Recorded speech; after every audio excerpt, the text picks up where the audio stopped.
Good morning, everybody. It is Wednesday, July 8th, 2026, just after the New Year 250th anniversary holiday of America Independence celebration. I am Kelly Lee Graves Nakin,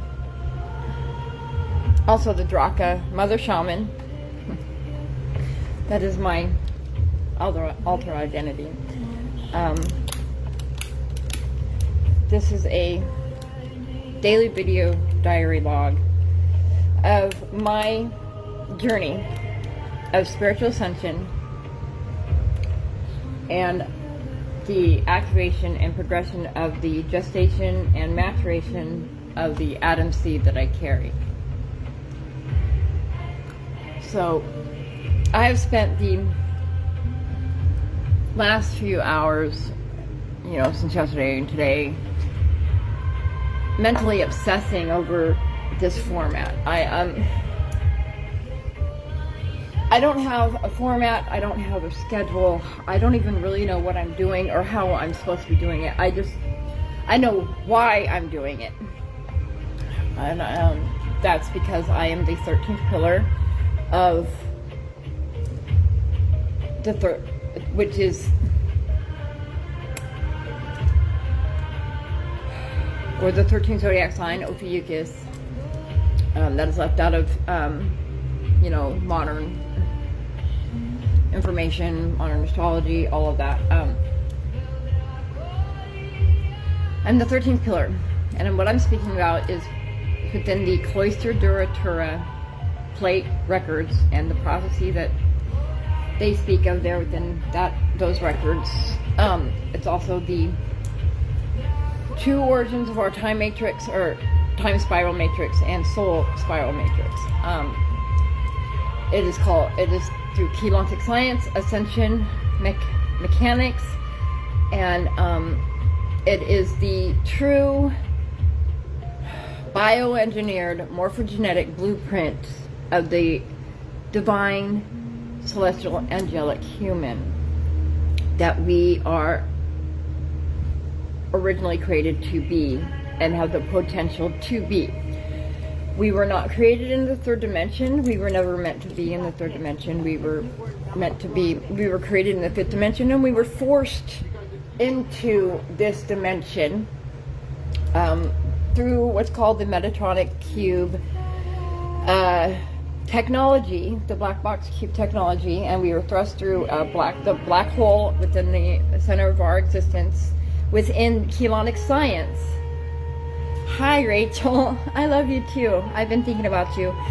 And I am here as the 13th pillar to broadcast my frequency in its pure, undistorted form through the live broadcast onto the feed, onto the grid, since my genetic codes now overwrites the Metatronic Cube technology, black box technology. So with that being said, Keylontic science is what I'm referring to, the Kathara, K-A-R-T-H-A-R-A, Kathara, grid of life, the true tree of life, and the Cloister Duratura plate records that have the origins of our specific Kathara grid and space and time matrix, soul and time matrix spiral within it, and the origins of the divine celestial angelic human beings that we are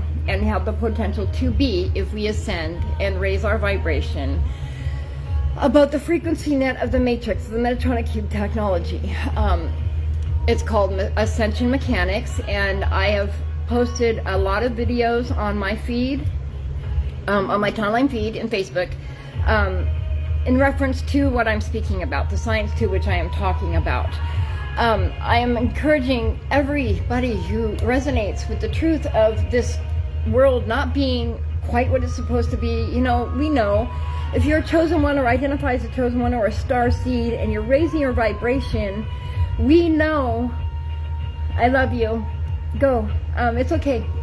I'm not required to have an audience because my my broadcast, my transmission is merely to project my frequency out into the grid in its pure, undistorted form and frequency, energy.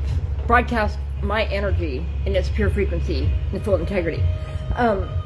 I am the 13th pillar. My genetic code has overwritten the black box technology known as the Metatronic Cube that has been set in place by the fallen factions of biblical accounts.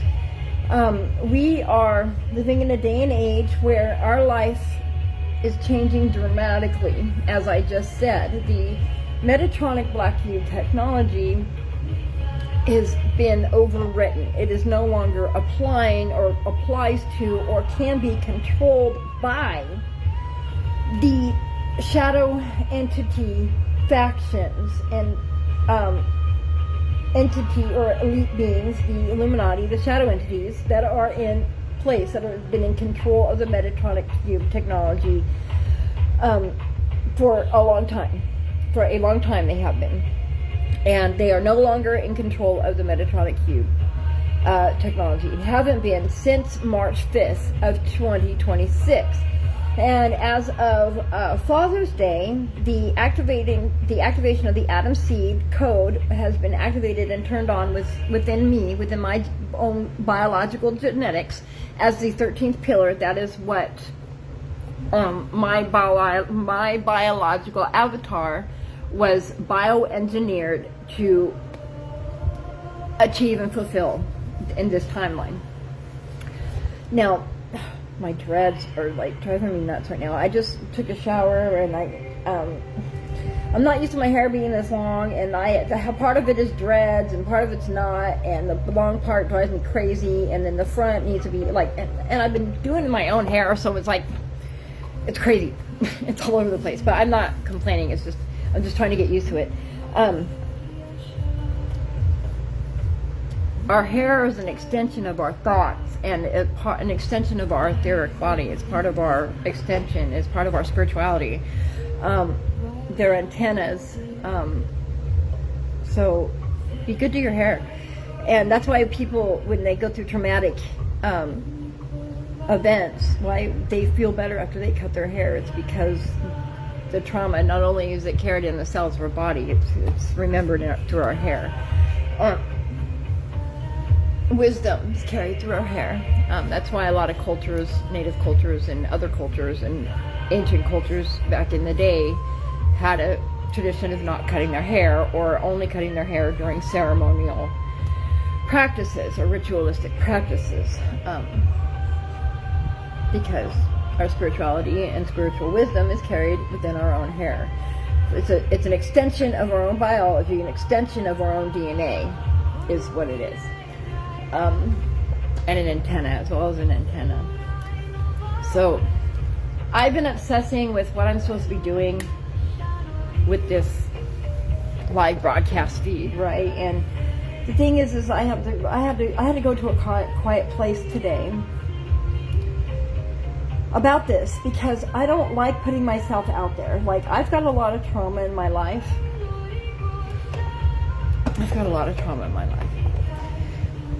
And this trauma started when I was a kid, with my family life. And I'm not here to hash my past.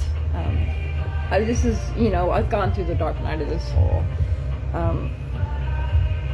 I'm doing the hero's journey, pretty much. This is what this is about. And we have, every single human has the hero's potential. Well, actually, every single being in creation has the hero potential within them. We just need to look inside ourselves, activate our own DNA, and overcome and integrate our own shadow and the shadows out there. But we need to worry more about our own internal shadows, because that's how these shadow entities work.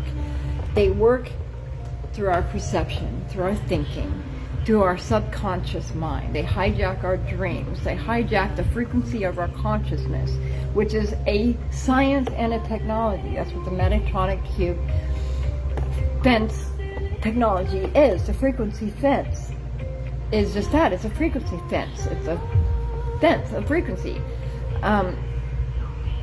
And everything is energy. Everything is frequency and everything is energy. And if you look into Keylonic science, the answers are there. The answers are in Keylonic science. And it's the bridge between spirituality and science, because there's no difference. Spirituality is science. I mean, doesn't that make more sense anyway? I mean, when we want to think about reality and what are we doing here? Why are we here? Why wouldn't science lead directly to God? Why wouldn't science be the same thing as spirituality? Doesn't that make more sense? And it absolutely does. And the thing is aside from the mechanics and the lies that we've been told and everything, the thing that I'm here to do is to not only broadcast my energy, my energetic frequency onto the grid, and unfiltered and undistorted in its true integral form. I'm tracking the progression of the atom seed. I'm also here to build a bridge, be a bridge to others who are looking for a path. We only have 3 years before the frequency band is sealed, and the timeline jumping that we're able to do is not going to be a thing anymore. And our own internal vibration, our own heart D4 magnetic vibration by 2030 is what's going to determine which timeline, which split, which of the old Earth, new Earth split we're going to be caught on. And the old Earth is going to be disintegrated back into source as stardust with no memory of itself. And the other timeline, the new Earth timeline, is the pathway of evolution, true evolution, organic evolution, and ascension mechanics. Biological evolution and ascension mechanics.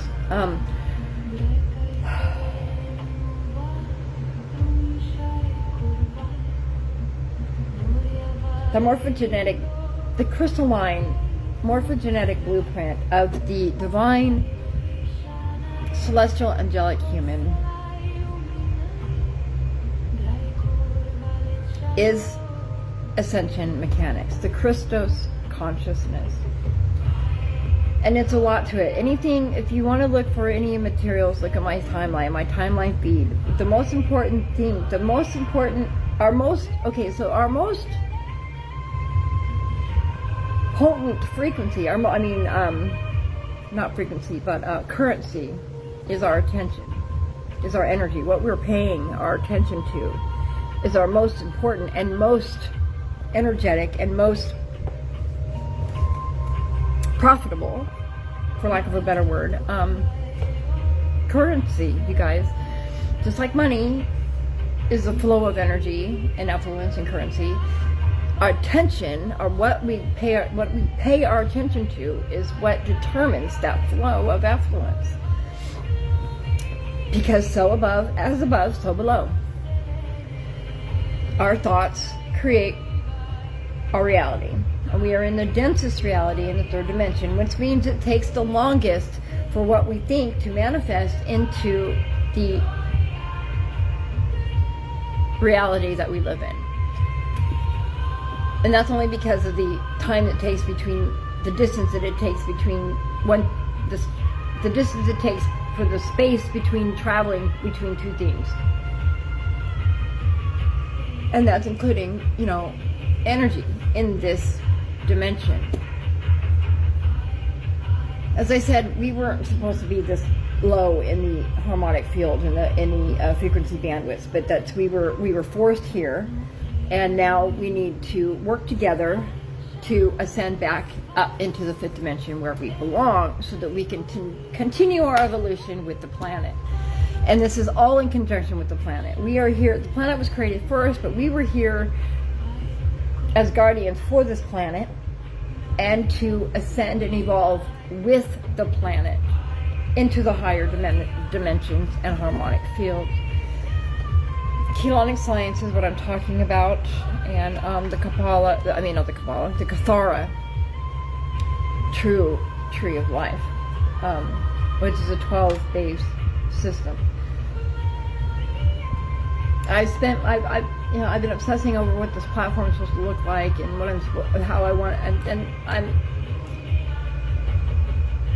what I want to say and how I want to be, how I want to be. And I spent the morning being in quiet time with this because I was starting to obsess with it, and it was starting to create anxiety for me because this isn't my forte. This isn't what I do. It is now. It is now, though. And I'm trying to get used to this, and I'm trying to shift into the idea that this is my life. I still don't understand it. I know what my intuition tells me, and I've activated and stabilized my own DNA, my own personal DNA from D1 through D7, but I still don't fully consciously understand what that means. And the thing is it wasn't hard for me to do this, simply because my avatar was already bioengineered and carries the genetic codes to be the 13th pillar. So my bioengineered avatar was walking this path regardless of my conscious aware or even consent to it at this point. I just haven't had a fully conscious understanding of what was happening in my life or why. But that was all part of the purpose of the prophecy that this biological avatar is genetically coded to fulfill, and is being fulfilled in real time as we speak. And that is the purpose of these live broadcasts. And I need to separate my mind and my brain and let my D4 intuition take the lead on this. And I have a hard time doing that. I'm an overthinker. I've got a lot of trauma. I've had to learn how to distinguish the difference between my instincts and my intuition, because given that I struggle with complex post-traumatic stress disorder because I have childhood abuse, trauma, family life trauma and abuse, which is an ongoing, my instincts reflect that fight or flight, that keep me safe mode, that my nervous system has been not from being in that mode in limbic hijack, as a friend of mine put it so simply, and I had to actually ask her what it meant. Then it's stupid that I had to ask her what it meant, but that's because I got hit in the head with a sledgehammer, and my cognitive doesn't connect sometimes the way it should. It just needs a little nudge. Not that my intelligence isn't there, my brain fires differently. And in the injury, sledgehammer injury, if you can see the scar right here, that happened in 2021, all I did was decalcify my pineal gland. And,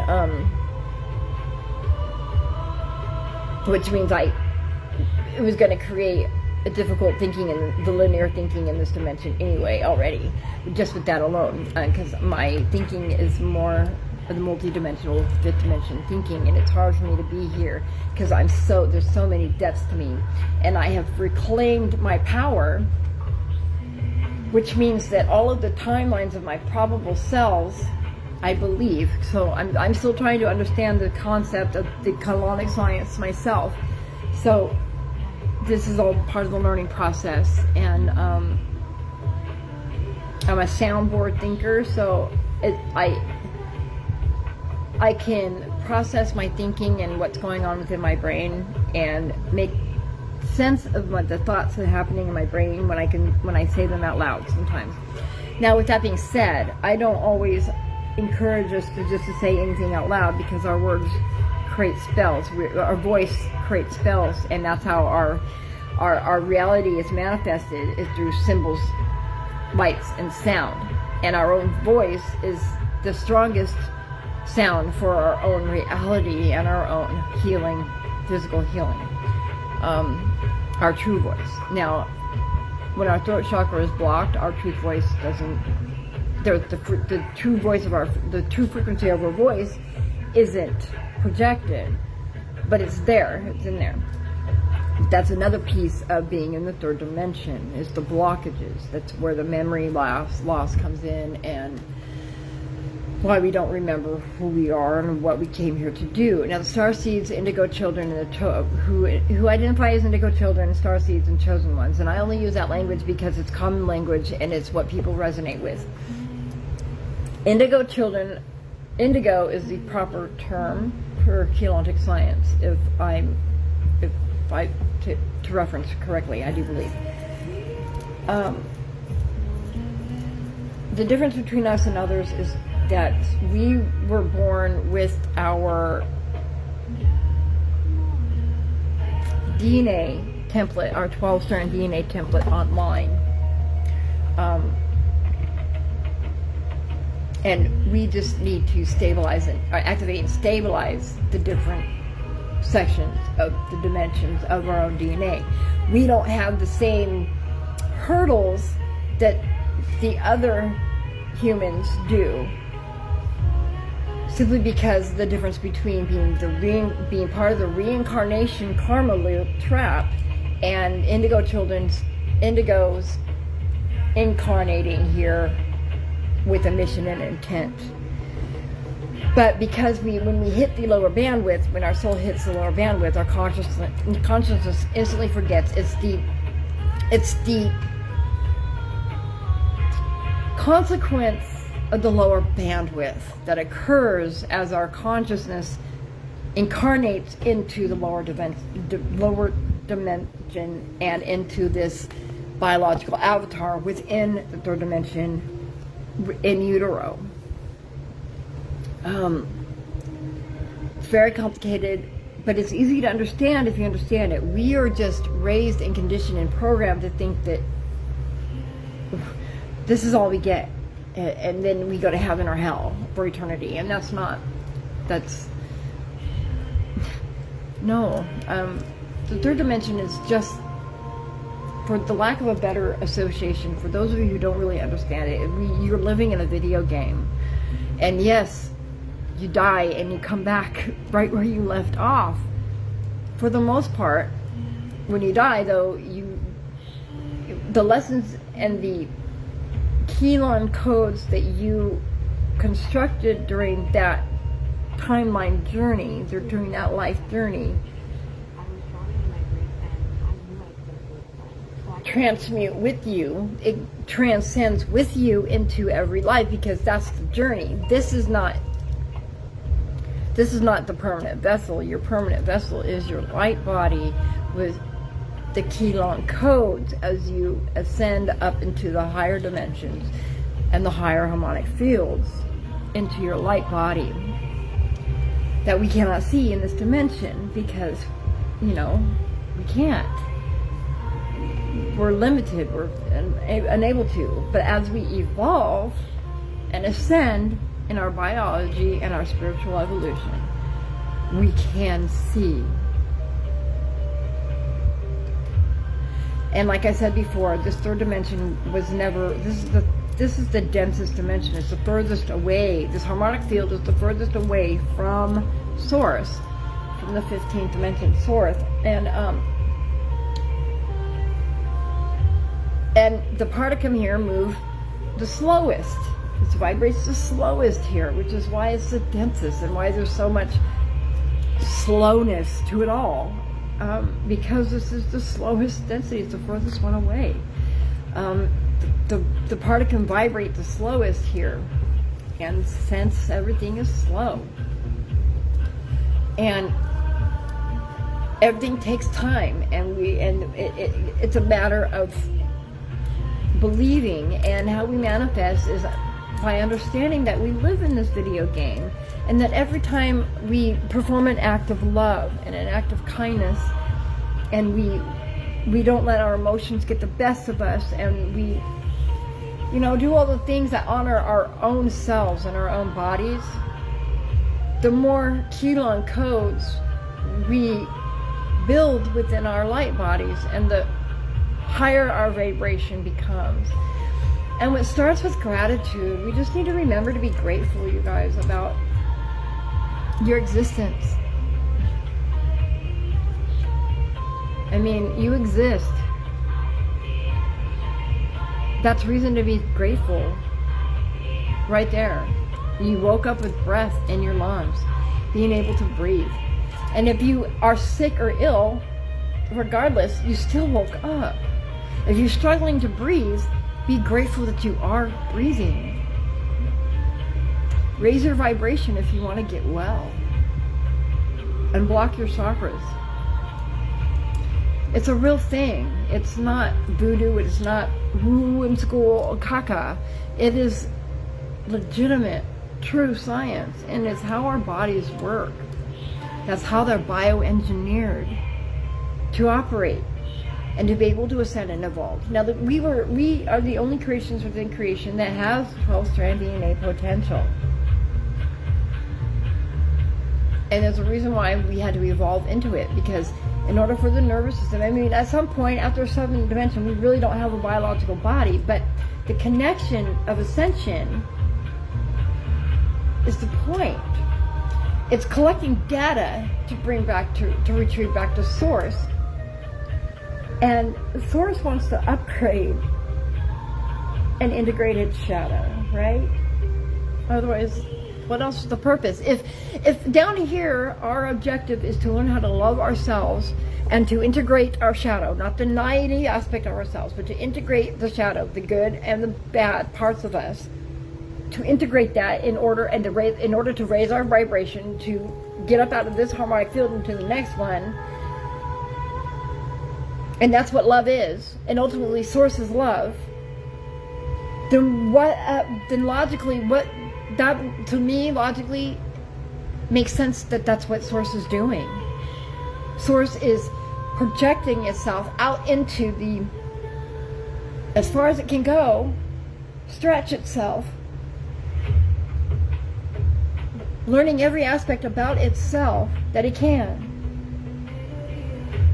All the ugly pieces, learning about itself and looking at all those ugly pieces and then integrating it back into itself. That is the purpose. Whether it be through a dissolution of stardust with no memory of the shadow entity being, or through the ascension of love within the beings themselves. But either way, it's a data collection, integration of shadow into itself. The shadow source is integrating its shadow so that it can upgrade itself. What does love look like? Wouldn't that be what love looks like? In my opinion, that's what I resolved for it to look like. That's what I think it is. And I think that's what we're doing here. And all this conditioning program about good and bad, good or bad, or good or bad, okay, fine. You can be hung up on the polarity and the duality of it and not being the solution all you want. But the solution comes down to integrating your own tendencies and your own shadow and your own self, raising your own vibration as an individual, not worried about what Joe, Dick, and Harry is doing with their own vibration in their own lane over there. But cooperation without judgment is how we rise. We're a community. I am you, and you are me. There is no difference between you and I. And I may be the biological avatar for the 13th pillar. That just means that I am this physical avatar that I reside, this consciousness resides in. This consciousness is Kelly Lee Graves Nacken, the Mother Ark, the Sophionic Spirit consciousness of Kelly Lee Graves Nacken, who I also identify as the Draka Mother Shaman, for different reasons, for various reasons that will probably come out within this journey. This avatar is bioengineered and genetically coded to fulfill and carry the frequency meant to be carried and anchored by the 13th pillar, spoken within the Cloister Dura Torah plate record prophecy, and to also unite join the Father and Mother Ark codes in order to activate the Atom Seed. which is the Christos consciousness and the crystalline morphogenetic blueprint of the true celestial angelic, divine celestial angelic human being, divine human being, into the grid. It is time that we ascended. And I am, as the 13th pillar, yes, my genetics has, my DNA, my genetic code is coded to do this job.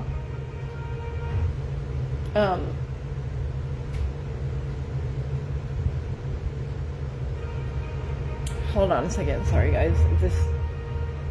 I like having background music on, but it's YouTube keeps wanting to send me, and I don't watch movies on YouTube, so I don't know why the algorithm keeps trying to push movies in. I did watch one yesterday though. That was interesting. It taught me a lot, actually.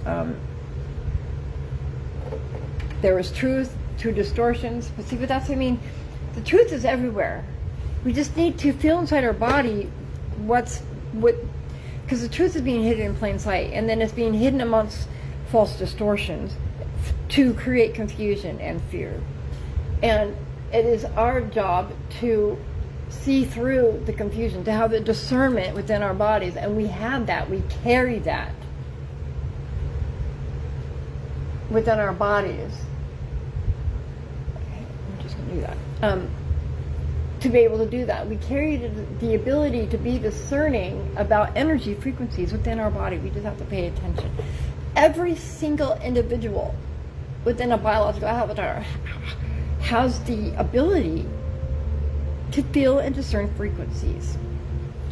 It's up to you to intentionally and consciously connect to your body, to see and feel and understand what those energy frequencies are, where they're coming from, and what they're telling you.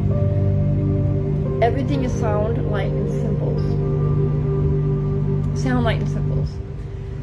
And with that being said, so sound frequencies is the easiest way to activate your DNA. But with that being said, if your nervous system isn't primed, and you're not consciously prepared, but that's part of the nervous system being primed, is your conscious awareness and alignment with what you're doing to your biology, you're going to do more damage to yourself and your psyche, and as well as your physical body than be helpful. And it could be detrimental for this particular timeline and journey. There's so many examples I could use for that right now, but I don't want to, because I'm not name dropping, and I'm not trying to do any of that speculative gossip, or could be perceived as gossip within this. That's not what I'm here to do. I'm here to broadcast love and kindness and be the lighthouse of love and kindness that I know that I am, and the incarnate of the 13th pillar that I know I'm here to be. My journey has been really interesting. Very profound, very surreal, very solemn. Sorry about that. That was weird. Very surreal, very solemn.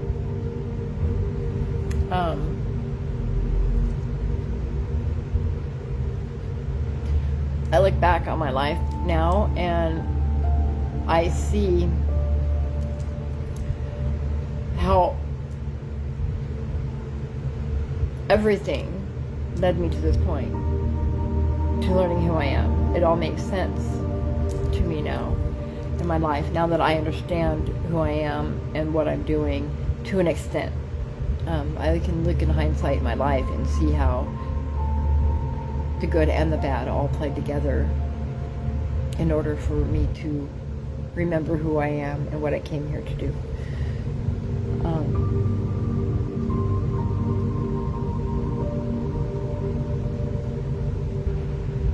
My journey started 6 months ago on this particular path. When I came to California from Nevada,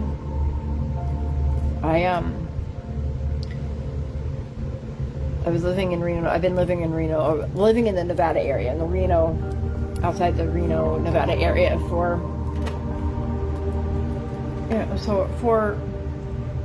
since 2012 or so, for some time.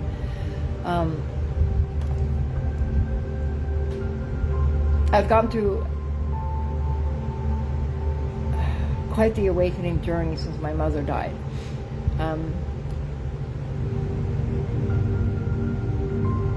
Every part of the path has led me here to where I'm at now.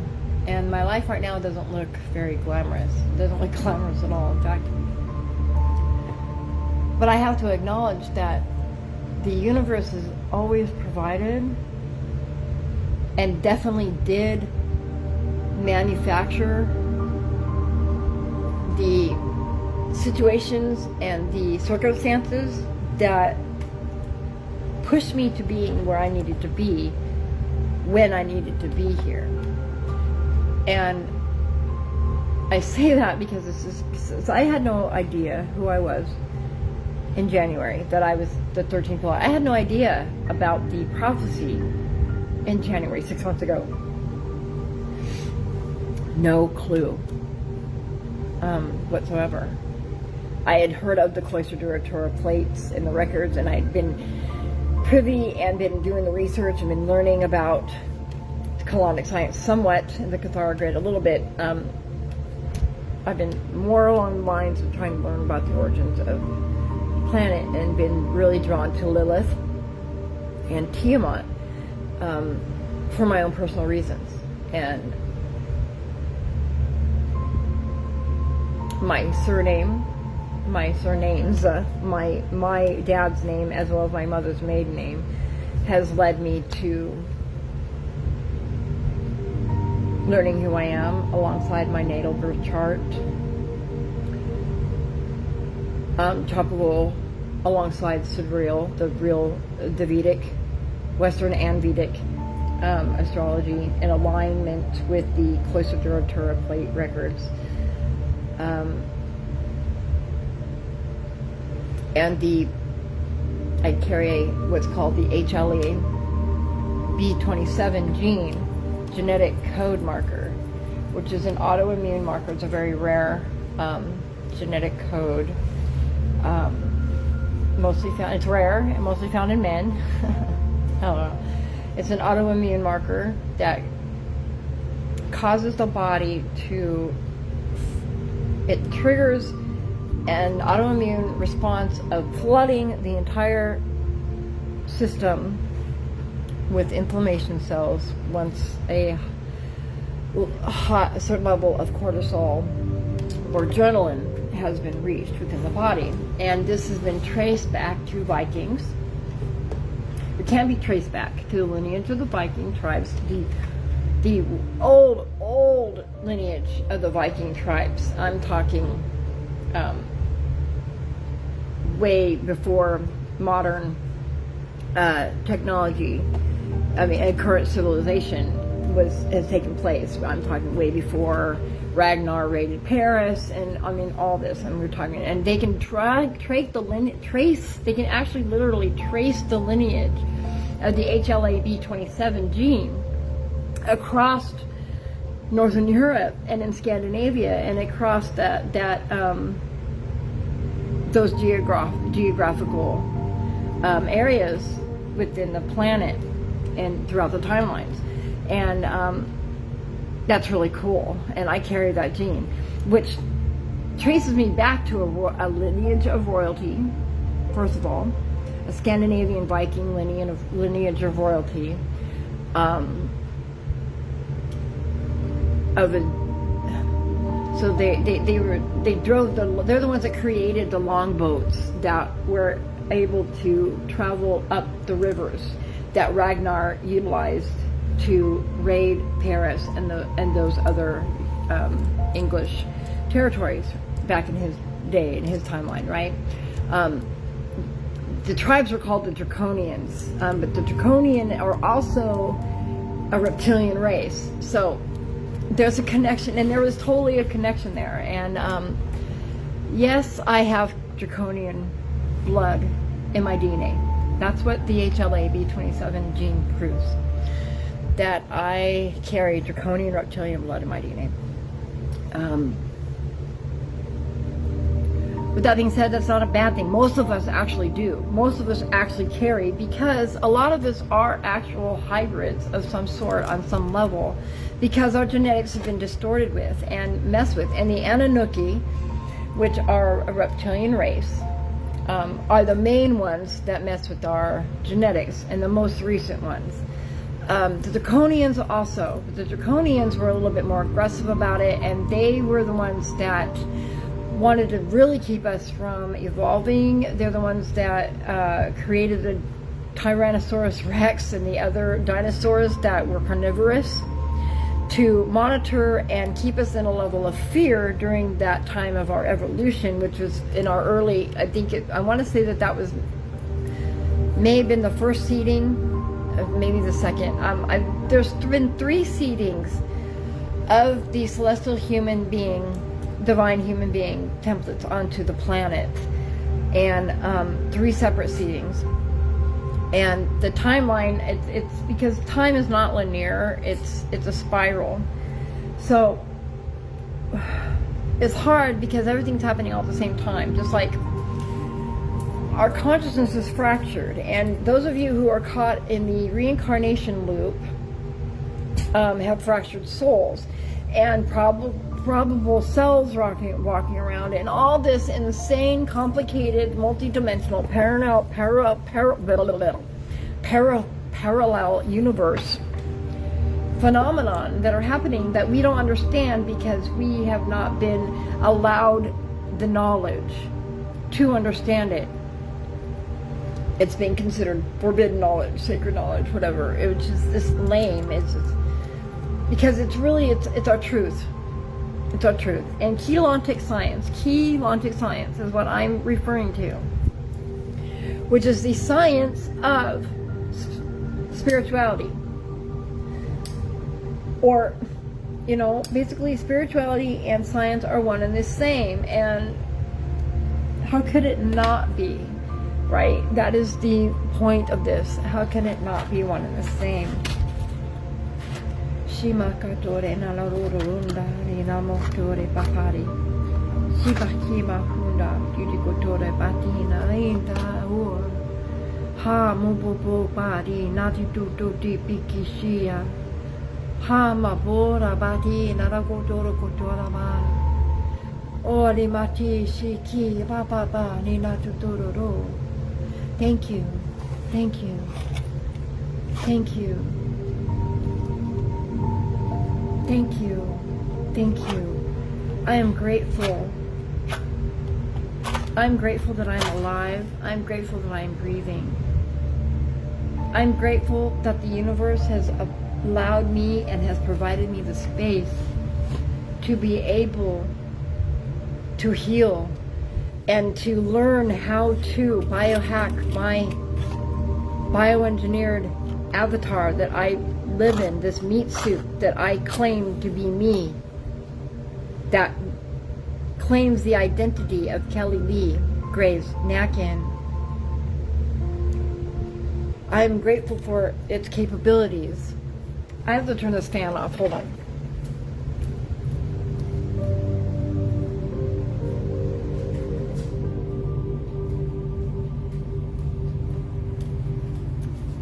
Forgive me, I apologize. For some reason, none of my fire wants to work all of a sudden. I'm trying to light this sage. That means, so maybe that's a metaphor since I'm channeling right now. Maybe that's saying something. Maybe that represents that, a lot of us are having a hard time finding our spark, the divine spark, the God spark within us. Shima papore betare binoro kotore vida. A lot of us have lost it. We have no idea that it's even there. It's time that we went inside.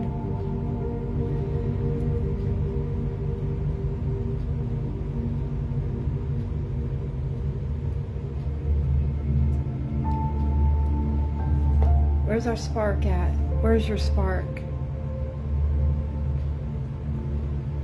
What does your spark look like? What makes your heart happy?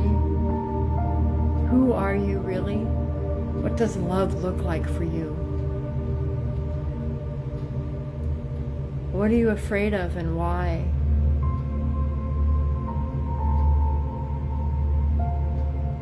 Those demons that are within you, they're not meant to be feared. They just want to be heard. No part of you is bad. No part of you is bad. You are a child learning how to be an evolved being. You're learning how to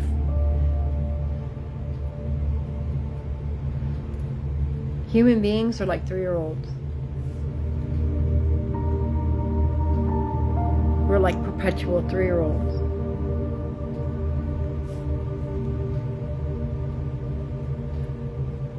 Pushing the boundaries of our reality. Throwing a fit when we don't get our way. Being mad about the things that we can't control.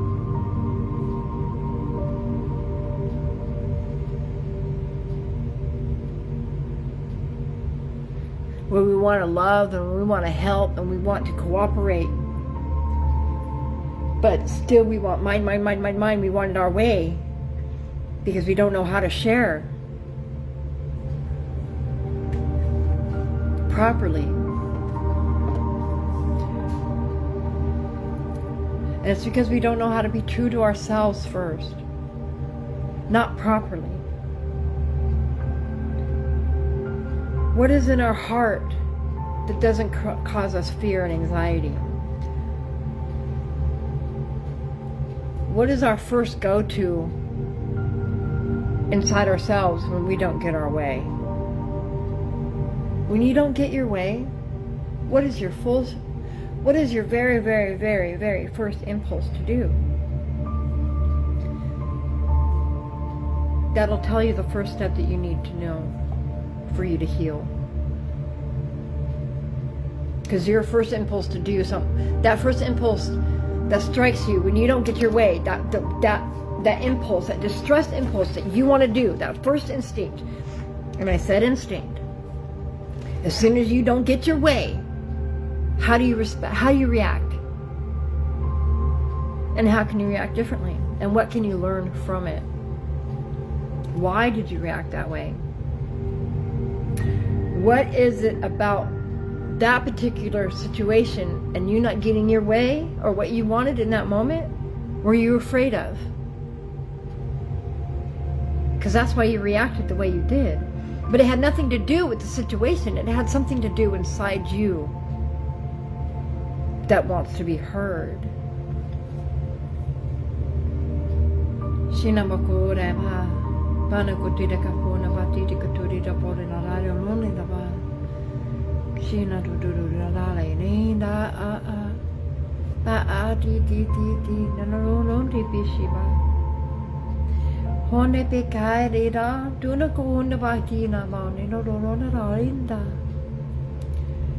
Thank you, thank you, thank you.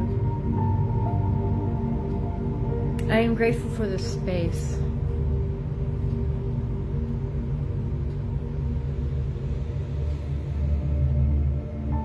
I'm grateful for this space.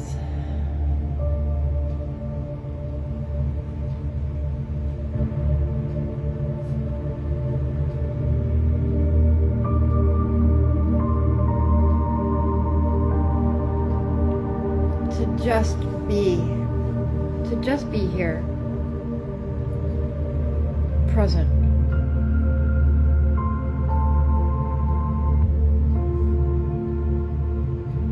Thank you, thank you, thank you.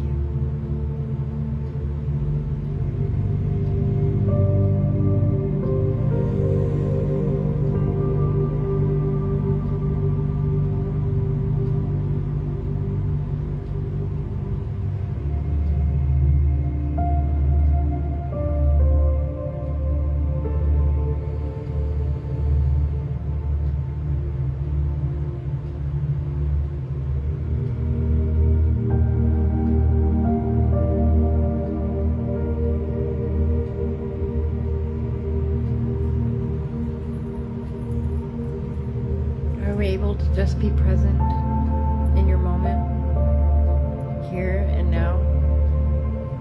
Are you able to do that without needing to perform, without feeling guilty for doing nothing, without worrying about every little thing that you're not doing in that moment? Are you able to just be still and feel what your heart is telling you? Are you able to do that?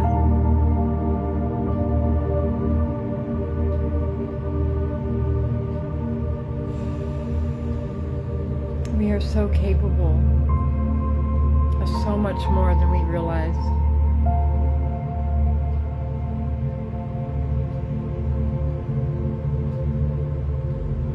Who are you choosing to be?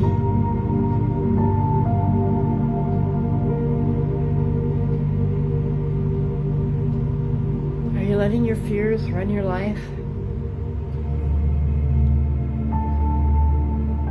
Keeping you in flight or fight mode, limbic hijack all the time?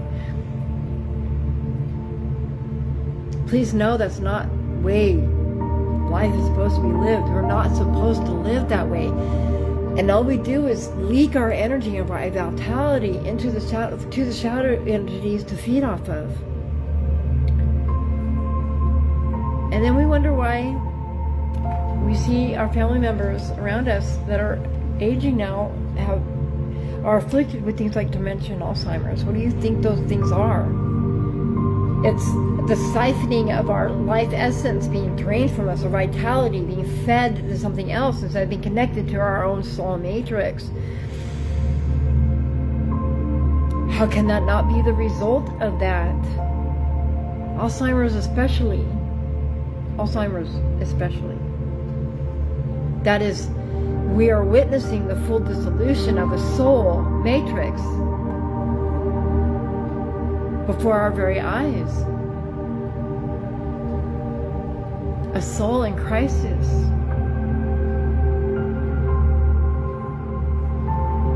A child inside that only wants to ascend and not be stuck anymore, but is consumed to the darkness of the shadow void.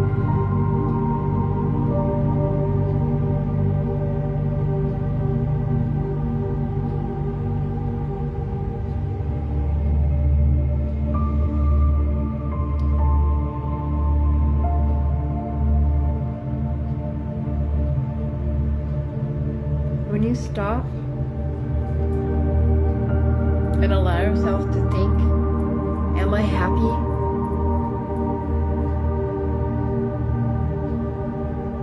Is this how I envisioned my life to be when I was 7 as an adult? What comes up for you? Listen to what comes up into your body. Be intentful about your thoughts, about your actions, in every moment, about what you eat. And know that we were not created to be carnivorous. We were not. Animals weren't either. When we're vibrating high enough, we don't need to feed off each other to sustain our own biology. That's not the way. Never has been.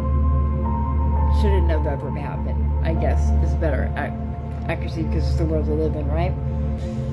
It didn't have to be. We were forced into this. But now, because we choose to be sheeple and blindly allow what's happening and not do the inner work to raise our own vibration, we've become that.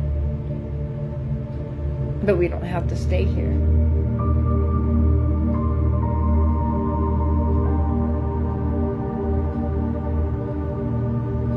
We don't have to stay here. Every single one of us if you're still watching me at this point, has something inside of ourselves that knows this isn't right. None of this is right. None of this was the way it was supposed to be. We know this. We know somewhere deep inside ourselves that this is the truth of reality, that this isn't the truth.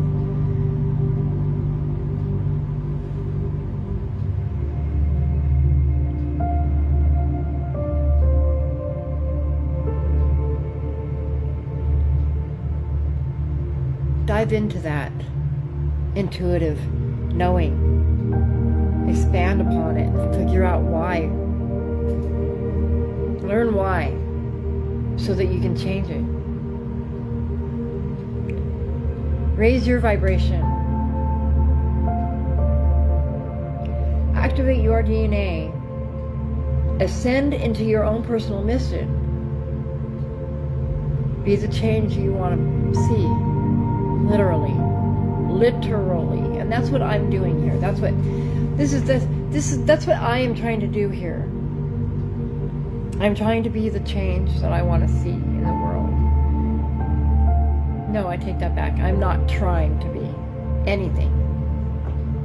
I am absolutely being the change that I want to see in the world. That's exactly what I'm doing.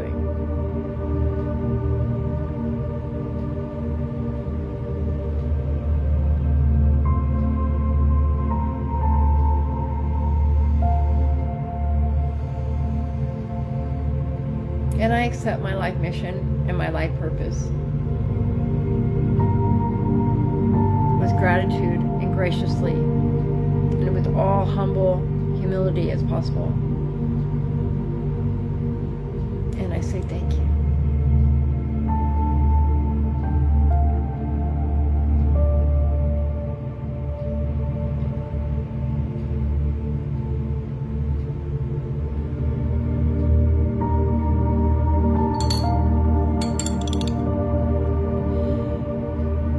So this is an aquamarine glass, and I haven't done any carving on it yet, but I plan on it. But it goes with a carafe set that I got for, it's a nighttime carafe set that I got. It's aquamarine, the glass aquamarine. Aquamarine is my birthstone. I was born in March, and aquamarine is the birthstone of Pisces, of March and Pisces. It's also the stone, well, the Pisces stone is the moonstone, which is what I have around my neck, the moonstone, but that is the actual stone of Pisces. Aquamarine is the birthstone of the month of March. And then Aquarius, which is my Vedic sun sign, its stone is aquamarine. So I'm a Pisces in Western astrology, and then in Vedic I'm an Aquarius sun signs, which is very curious. And I grew up with knowing I'm a Pisces, right?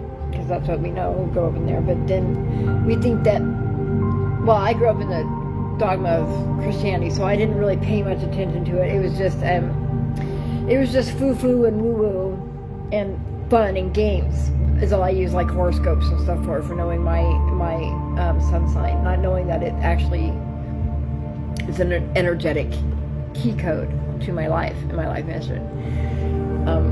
Even if it is Western, it's still both astrological charts are applicable and relevant to your, as the cipher key to your own individual purpose and mission, but it's the two of them together. And then in alignment with the Cloister Duratura plate records as well, is how I found out my mission, but alongside my genetic key code and my personal surnames. So I moved in California in January. It's when this whole identity crisis happened. Not that it's an identity crisis. Remembering who you are can feel like an identity crisis, I guess. Remembering what we are and our true power, and when we start recognizing the audacity and the despicable nature that we've been lied to and manipulated and taken advantage of and programmed and conditioned. Once we get through that initial shock, awe, and anger of acknowledging and understanding that that's really the truth, that all these conspiracy theories that we don't want to pay attention to, that we don't want to listen to, we don't want to see the truth that reality is a lie. We want to listen and be blinded by the news and be distracted by propagated BS and entertainment and all the things that don't matter. Because most of us just don't want to do the work, and we don't want to see the truth that we have been manipulated as a species. The thing is we know, and we do know. And you need to be comforted by the fact that it's not your fault that you don't remember, okay? It is not a moral failing.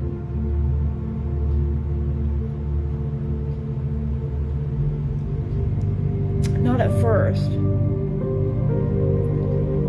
but it becomes a moral failing, and it becomes a heart issue when you don't want to look into the truth of yourself, when you start to know better and choose not to be better, when you choose not to look at the truth that catches your attention simply because you don't want to acknowledge the truth and live in ignorance is bliss. Well, ignorance is not bliss. The energy parasites that are looshing off of your energy, what you don't know is harming you. What you don't know does hurt you. What you don't know is killing you.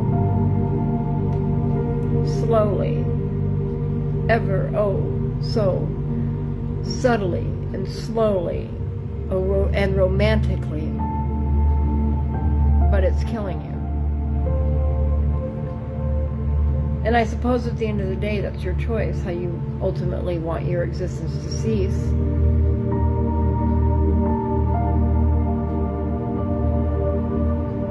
I suppose. If you want to choose to become Stardust, then fine. Just stop trying to take others down with you. Make it your choice.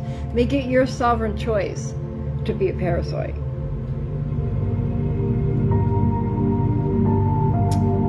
But you're going to be finding yourself on a planet that dissolves into stardust.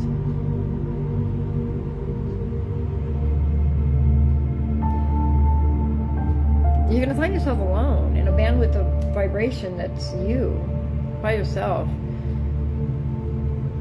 before you dissolve into stardust. I mean, watching my dad die of COPD kind of reminding me of the situation of the timeline situation on a collective level, on the planetary level. I mean, the planet. I guess essentially the planet is pretty much just drowning itself. It is purifying itself of the impurities, of its imperfections. That's what the old Earth, New Age idea is. But that's what that split is really. It's Gaia purifying herself, raise her vibration into the ascension and evolution in the higher dimensions and the higher harmonic fields, or get burned into stardust. You got 3 years to make up your mind. And then in 2030, our reality, it's not going to change before our eyes, not yet, but that's when the crystalline morphogenetic blueprint is going to be cast and solidified into the grid, and when shifting timelines is no longer going to be capable. So, and that's where the dissolution between 2030 and 2033 is happening. At 2030, we're not going to see the world change right away. The snapback is going to be slow. The veil's dissolution is going to be slow. It's going to be a 3-year projection, period. That's why before 2030, you want to be above that bandwidth. You want to be above the frequency net before it starts collapsing. Because the timeline is going to be set, you guys. This is malachite. If you don't work with stones, I recommend it. Crystals and stones, I recommend you learning, and because everything of the earth carries a frequency. Malachite is it's the strongest stone you can work to stabilize, activate, stabilize, and center your D4 heart center. It's powerful, powerful stone.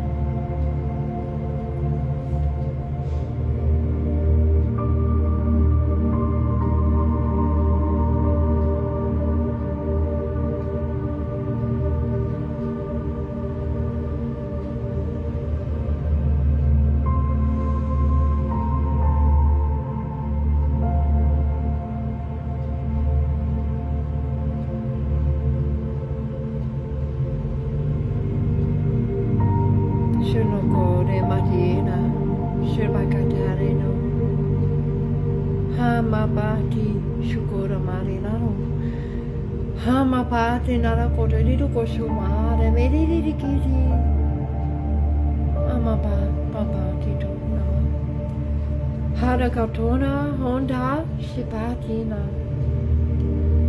hamabore bakatina pukura rani namone ki mapapa namo ki pali mama dishi nari ha mamone ni narura shirakotore kapare Hokokora ina hamokora rina narokotori shimakotina makatara re.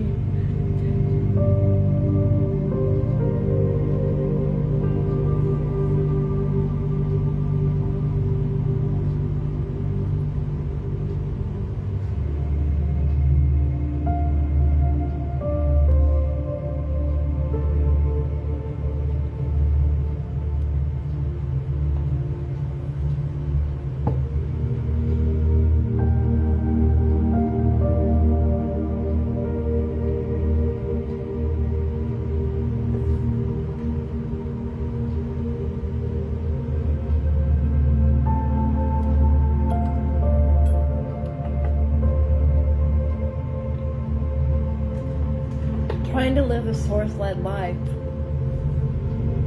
or living a source-led life is simple. It really is.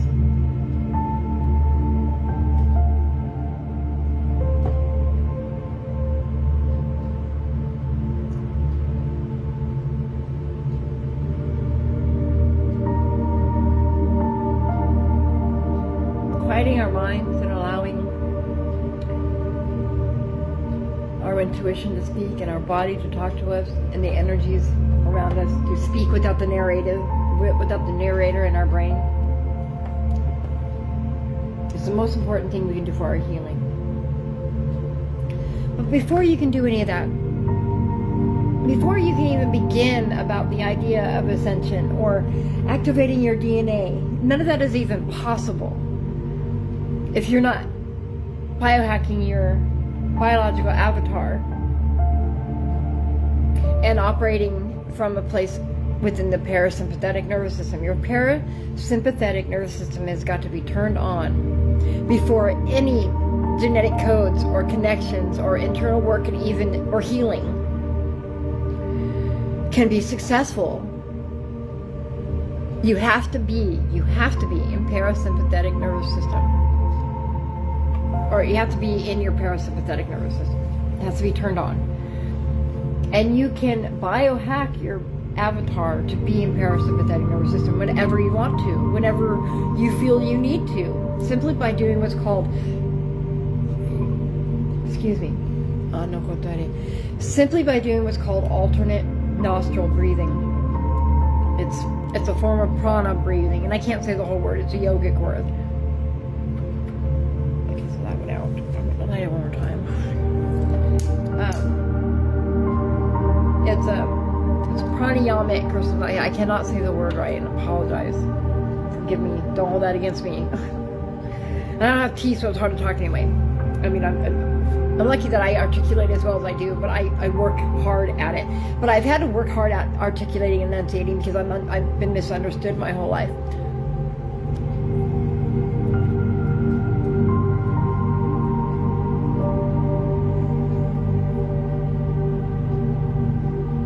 So,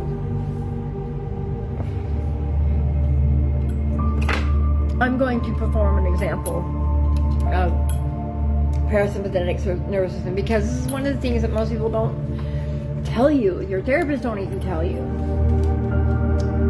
Breath, our breathing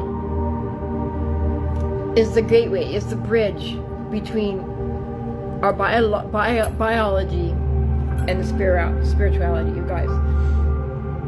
Learn how to control your breath and learn how to do full diaphragm breathing.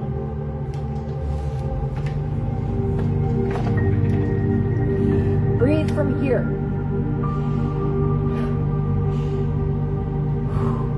I don't like that. This angle really sucks. It makes me look really weird, but I don't care. Okay, so I'm gonna show you. So, in the morning, the first thing I do is drink water. I drink a glass of water out of my carafe. And the first thing I do is, as I prime my water, I speak to it, I swirl it, I wake it up. I wake up the molecules, and I wake it up, and I swirl it around, and I talk to it. Because water is life. Water is life. Without water, there would be no life. There couldn't be life. So that's what I do, and I swirl it around, and I talk to the water, and I tell it who I am. I proclaim my identity. I am statements, and I feel it in my heart because I know who I am. I know that I am Kelly Lee Graves Nakin, and that every single syllable of my name means something and has a frequency that projects and proclaims and claims energy as I speak it. It casts spells. My name, I am Kelly Lee Graves Nakin. That is my identity. I also identify as the Draka Mother Shaman. I am the Draka Mother Shaman. I am Tiamat. The HLA-B27 is gene marker that I carry is the fire gene, the dragon gene that I carry within me, inside me. Literally. Like, I couldn't make this up if I wanted to. Fortunately, I don't have to. And that's the funnest part about my journey. And I have to be completely honest with you. Like, that's been the funnest part about the last 6 months, is me, as I've gotten over my ego and integrated my shadow and recognized that, hey, I'm here to be the disruptor. I'm here to be the villain. I'm here to be the villain of the shadow entity story. I love it. And I'm also here to be the hero for the light workers, for the common people, but also for the other divine. Because I'm not alone. I'm not the only hero in this story. The 13 Pillars isn't the only hero in this story. That's what I want you to recognize. My biology, my biological, my bioengineered avatar template that I live in.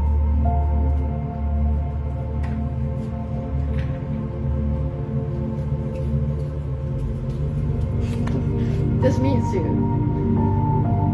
It's just that, it's a meat suit, it's a vessel. You know, like the movie Avatar, I mean, that's literal. That's literal truth. That's key Montic science. Okay. Death was never meant, death and decay was not part of the science. It's the trap that we're in. And until humans, until you start understanding that everything that you've been taught about who you are in this reality and what you think you know is false, you're going to be stuck here. But the thing is time is running out, you guys, and I know that you guys feel it.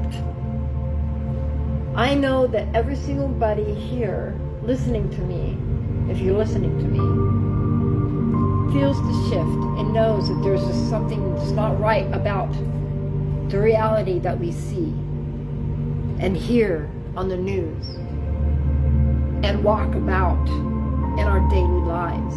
There's just something not right about it. And you're right, okay? You're right. But don't be caught up in it. And remember that your journey is your journey. And what you see in your reality is a reflection of your own journey and your own inner thinking. What you feel and believe becomes your reality. And that is applicable from your past life, your other reincarnations, well, for those in the karmic loop, the reincarnations. For the indigos, it's not reincarnations, they're your past lives, but they're happening at the same time. Time is a spiral. It's not linear. Everything is happening at the same time in a spiral. Okay?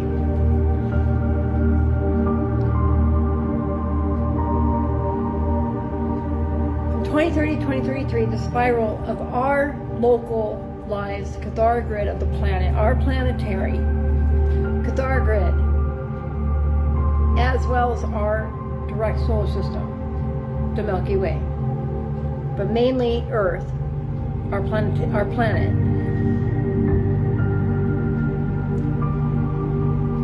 I lost my train of thought. By 2033, we will have shifted into out of the containment field, frequency field that's been keeping us here. And by 2030. By 2033, we will have raised up into the higher harmonic field with the planet. That's what the split is.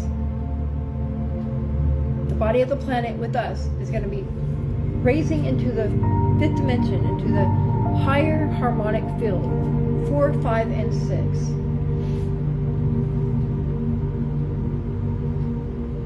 Because that's where we were originally created, as well as the planet.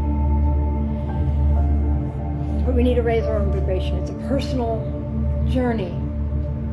It's not an out there journey. It's a who am I? What am I doing? Am I living from my heart space? Unique individual journey. Who are you? Are you living as yourself? Are you living in chaos and distress and a product of cultural, societal programming and the Armageddon agenda? So I want to give an example of, that's why I stood up, of the alternate nostril breathing. This is the most efficient way that I have learned. Okay, now I've had a lot of trauma in my life. A lot of trauma in my life. And I've lived in limbic hijack for the majority of it. Even into my adult life, even when I thought that I was healing. Did I lose my rock? No. What did I step on? Yeah, that was great. Hold on, I stepped on something. I'm not sure what it was. I want to make sure it wasn't something important. Of course, it went flying across the floor, the way I see it. Oh yeah, it was one of my rocks. So I dumped I've got a little boat of crystals, little ones, right? And I dumped it on the floor in here. It's a cement floor in the warehouse shop. I don't know if you can get there at the right angle. No, but anyway, this boat is full of crystals. Little crystals, like little Okay, so the angle sucks. I'm not even gonna try. But, you know, little ones, even littler than this though. And then bracelets that I've broken, like crystal bracelets that I've worn that got caught and snapped, and you know. But anyways, I dumped that on the floor, and I've still been picking up little rocks, little crystals and shit. Okay, so anyways, I derailed my thought. That's okay.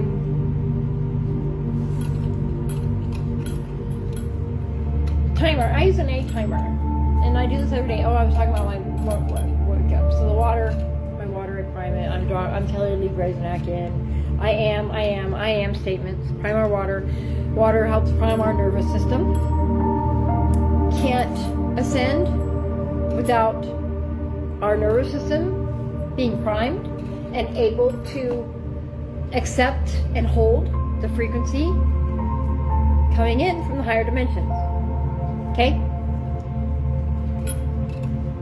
And so prime our nervous system with water.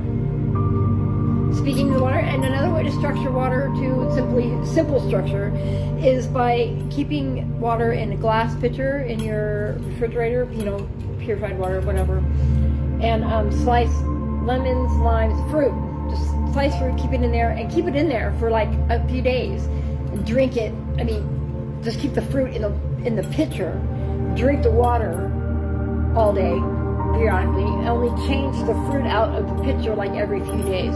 Let the terpenes within the rinds themselves and the fruit themselves structure itself into the water that you're drinking, so you can get everything from the fruit into your body as possible. And drink enough water, stay hydrated. Water is life. So that's the first thing that you need to know in order to ascend for essential mechanics for biohacking. Structured water. And those are just two simple ways to structure water. Just simple you can do, don't need anything. Just drink filtered water, you know what I mean, as much as possible. Eliminate fluoride from your water as much as possible. Clearly we know why, because it calcifies the pineal gland.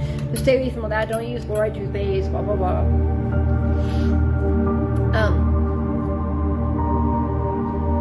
So the second thing you want to do to prime your nervous system and to be able to receive the energy and frequency and to be able to ascend and be able to activate your gifts, your clair gifts, clairvoyance, claircognizance.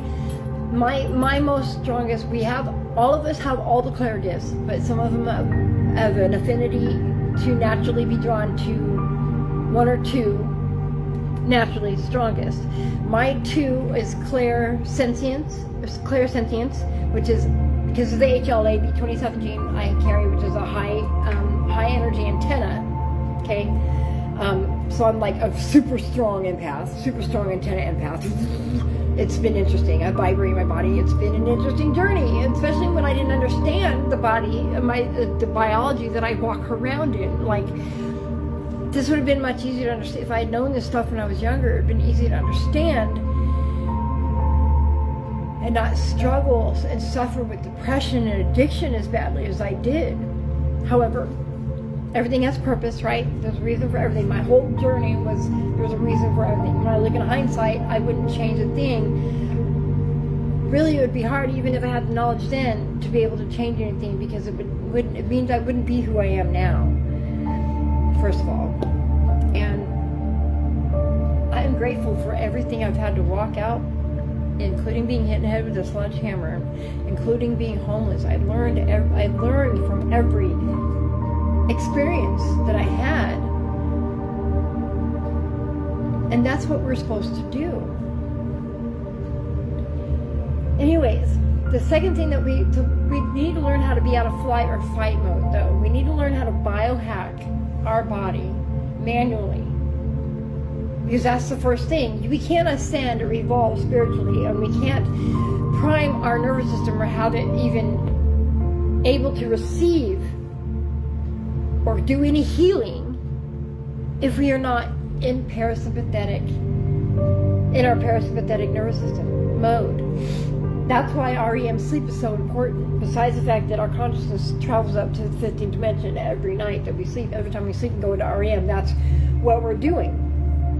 our full self, our full energetic body self, is traveled to the fifth dimension, gathered information in other astral places as well. There's different levels within the astral plane and within our dreams, and different brain waves of where our consciousness is, and it's a level of going through the harmonic fields and coming back. So we don't have to live in fight or flight mode, is what I'm getting at. So learning how to breathe is super important. That's why I'm standing up. That's why I'm standing up, because learning how to breathe. I need to show you how to breathe. So first of all, we want a soft belly. Okay, so I'm going to exaggerate my belly because, for the purposes. So I'm exaggerating my belly. We want it soft because we want to feel our diaphragm push down when we're breathing. We want to feel it kick in, and we can feel that. We can feel it kick in when we take in a full breath. And if any of you are like me, I know that when I'm high in anxiety and I can't take in a real deep breath, like those good deep breaths, I start feeling worse. I start panicking worse. My body won't let me breathe. But I also have asthma, so that might be part of that too. But I know that you guys know what I'm talking about. And if anybody played instruments, you guys know exactly. I know that you guys, or sing, you guys know exactly what I'm talking about. You know, when you can feel it when your diaphragm kicks into the breath, and when you fully activated the full capacity of your lungs. So that's what I'm talking about. Those kinds of breaths where you feel your nervous system engage all the way down, and the full breath looks like this. It looks like filling your belly, then filling up your ribs, and then lifting your shoulders. Full breath. If you hold at the top, you get an oxygen boost, an oxygen burst, and then you let it out slowly. Or you can let out as a sigh. Whichever the moment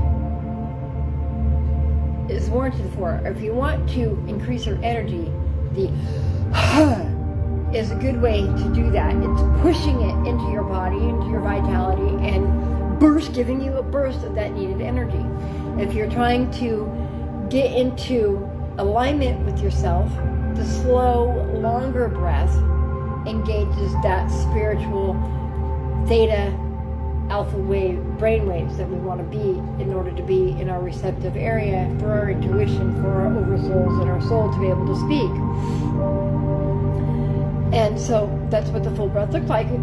Just to give you an example, that's what the full breath looks like. And you let it all the way out, and you want to feel your belly compressing against your spine when you're exhaling, a full exhale, and you want your exhale to be longer than your inhale was. So I'll give you an example of that. So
center yourself. That's how you do a real breath. And you feel the breath all the way down to your pelvic floor. You let your belly be soft, and you let it fill up. That's why the Buddha statues always show them with a big happy full belly, is because the breathing's so important. So for the alternate nostril breathing, When you're in panic, flight, or fight mode, you can do this. And you don't need a timer. You don't need a timer at all. I use a timer because I like to do it 5 minutes when I first wake up. That's the only reason. I like to make sure I sit down, regardless of whether I know, because you'll know that your parasympathetic nervous system has switched on into the on position because your body will let out a huge yawn. You'll yawn.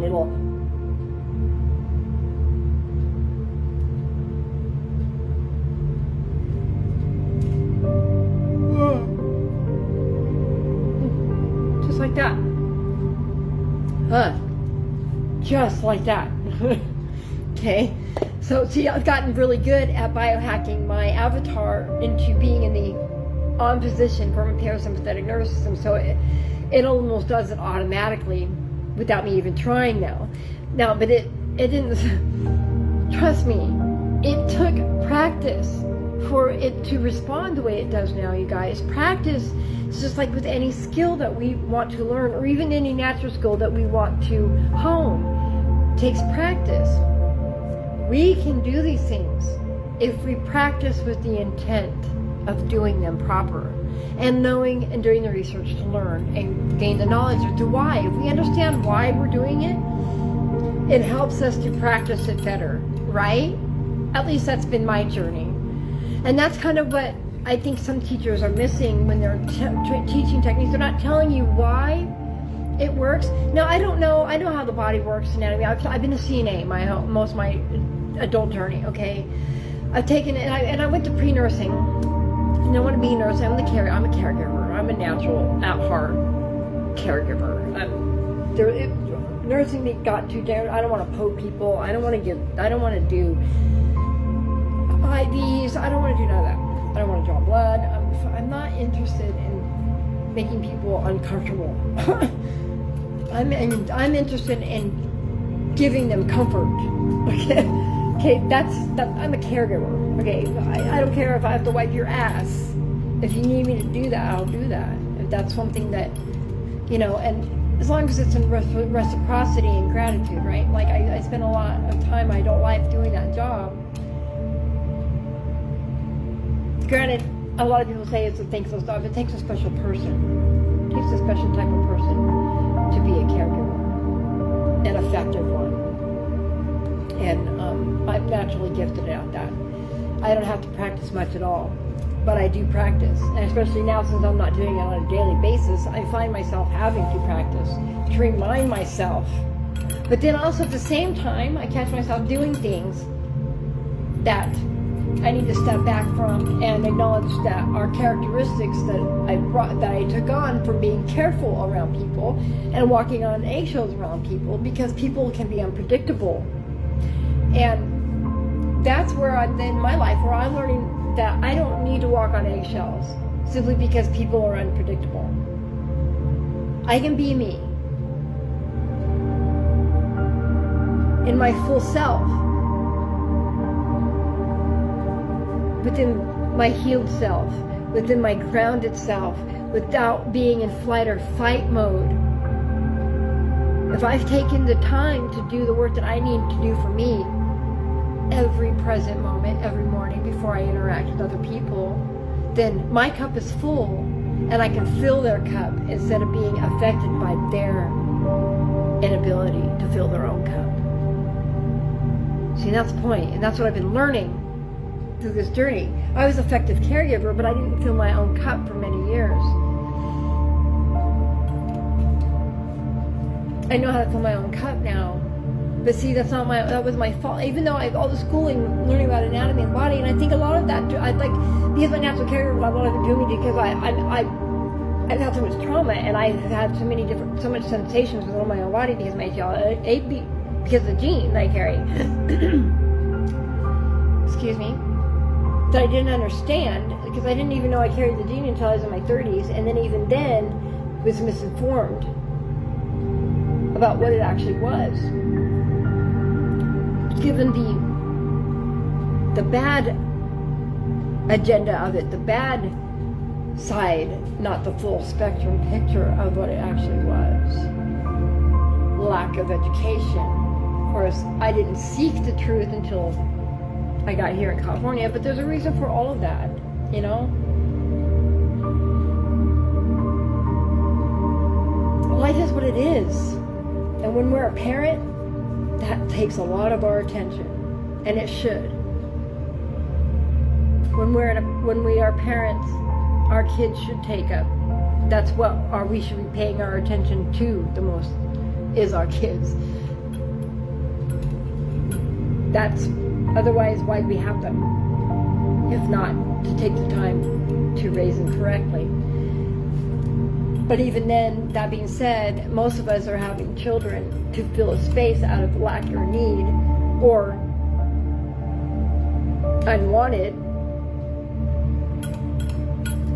unwantedly, but not truly from a place of healing and growth and understanding of your own journey.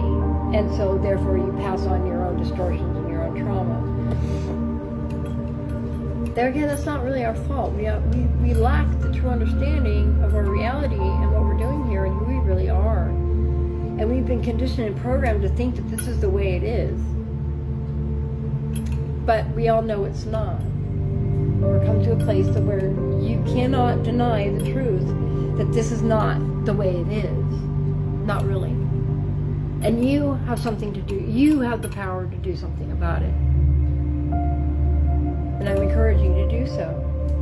Please do so. Have the courage to be different than you are. And to unlearn everything you think you know. And to learn something called Keylontic science. And dive into your own spirituality.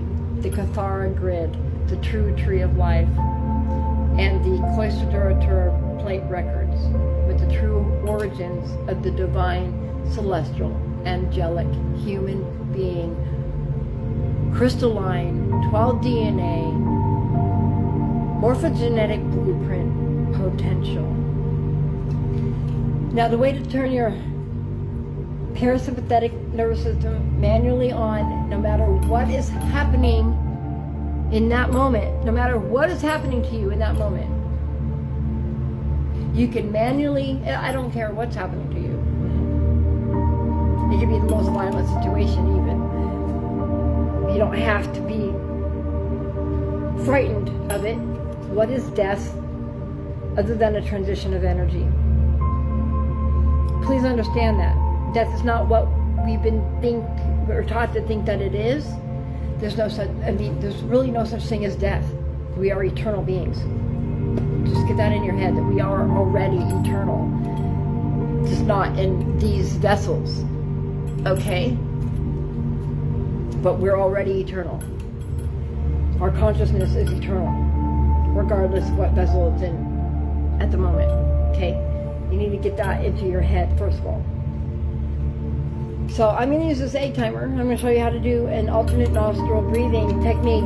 That's prana breathing, and it's through yogic. And I'm sorry if I mess with my nose a lot. It's because I'm channeling. And I try not to do it so often. When I'm channeling, I'm doing it without realizing it. But my nose is itching when I'm channeling, and when source is coming, my higher oversoul is, when I'm in alignment with the energy that's coming through, it causes sensations in the body. And when I'm not focused on my body movements and the message I'm giving, I apologize. I hope that y'all can get past that, because it's just, I have a diagnosed movement disorder, and when I'm more into paying attention to the message that I'm giving rather than keeping my body still, because it takes a lot of mind energy, mental energy for me to focus on my body movements and keeping them from not being so animated, that I lose track of my thoughts. And I want to get the message, I want to channel the message without worrying about my body movements. So if you can get past the weirdness of how I move, especially while I'm channeling, I would appreciate that. And just hear the message that's being given. This is what this is about, the raw authenticity of my transmissions and my broadcasts and my journey. trying to share it with others in the most honest way and transparent way that I know how, as well as get my frequency out onto the grid through the live broadcast, through the live transmission, unfiltered, unadulterated, undistorted, in its true integral form. So back to the alternate nostril breathing. The alternate nostril breathing, I'm only going to do 2 minutes. I do 5 minutes every day after I drink my water. Supposedly. I usually do. Okay, I have made it a habit too, but since I moved here and been adjusting to the shop, it hasn't been a direct, right when I wake up thing. It's been, as I remember, or, it's like flowing. I'm trying to flow, and it's been a different flow since I moved, and that's okay. Change is inevitable, and we're always changing and evolving, and so are our habits and our routines. And we need to learn how to flow with that and not be so rigid with what we think and how we should be. Okay? Oh, I gotta use the restroom, and I'm wondering how to do that. Okay, well, it's just broadcasting the frequency. I'm gonna be right back. I am so sorry.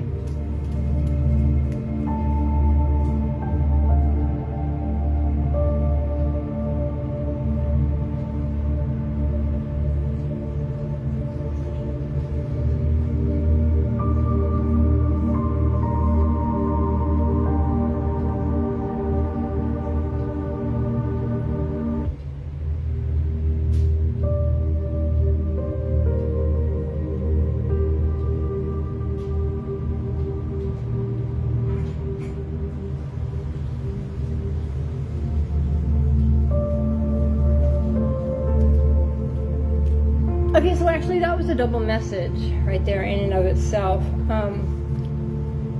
I've been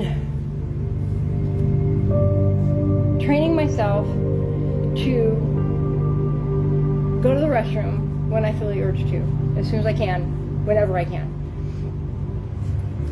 And being present with the whole process of going to the bathroom, because I get really annoyed when I have to pee and it disrupts what I'm doing, and I've been trying to work on that, because being annoyed that's a me problem. I need to figure out, I need to work with why I get annoyed, because it's a bodily function that I cannot control, and I shouldn't try to, because it's my body doing its job properly. And when the longer we hold our urine, the more we damage our template, our avatar, in subtle ways. So just keep that in mind. We should be present in our body, and that's part of living a source-led life, is being present in our biology fully. And we can only exercise free will, you guys, if we're present, living here now. If we're on autopilot, worrying about the future and the past, we're not exercising our true ability of free will choice, because we're not present. Okay, we don't really are not in full understanding of what's actually happening in front of us. We're not here and now. And our body tells us what's happening. We're here now. Besides, we only have right now, you guys. Because we're shifting timelines so often that it doesn't matter. That's what the Mandela effects really are. But that's going to be ending in 2030. The permeability, the malleability of the timelines is going to be ending 2030. And then we won't be shifting so much between timelines like we are now. But anyways, I don't know why I went off on that, and I forget. But alternate nostril breathing. You want to biohack your nervous system? This is how you do it. Any place, anytime, anywhere. I don't care what you're going through. I don't care if you're... Ooh, I almost said something I'm not going to say that. That's not necessary, but that's just because of experiences I've had, something, but I don't need to put that out there. Like, airplane is crashing, or you know what I mean, car crash. It doesn't matter what's happening to you. You can manually override your fight or flight mode if you remember to do this. And I'm going to put it for 2 minutes. I normally do it for 5. So timer set. We've done our full diaphragm breathing. Now I'm going to sit back down because I wanted to squat. So now I just put my feet on the ground for grounding, because this is what we're doing, we're grounding. And if you can't, that's fine. There's no formal way to do this, because all you're doing is you're biohacking your body. But you cover your nostrils. We do this. You breathe in 4 counts, out 4 counts, or hold for 4 counts, out for 4 counts, the opposite side. In. Okay, I'll show you.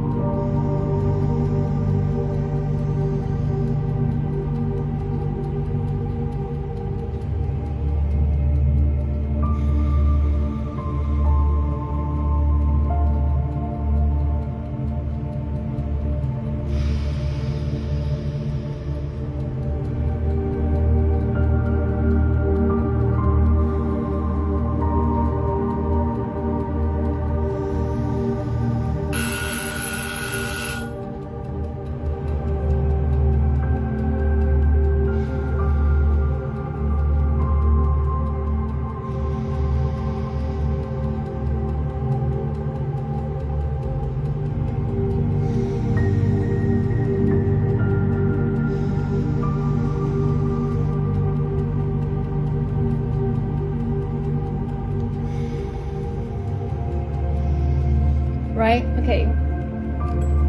I hope I was able to get the basic down for you to do that. I mean, and it doesn't even matter. I do it for 5 minutes when I wake up, just so I know I'm grounded and ready for whatever the grid may want to throw at me to try to dysregulate me before I even start my day. Because it can be a number of things. It could be anything. We need to learn how to not be emotionally dysregulated by life and other people. And it starts by knowing your truth, or your own truth. That's how you get stabilized. And you start by knowing your own truth by drinking enough water and learning how to breathe properly. And being in parasympathetic mode, not fight or flight. And another important thing to know is your vagus nerve is so your tongue and the roof of your mouth. There's another way to calm yourself.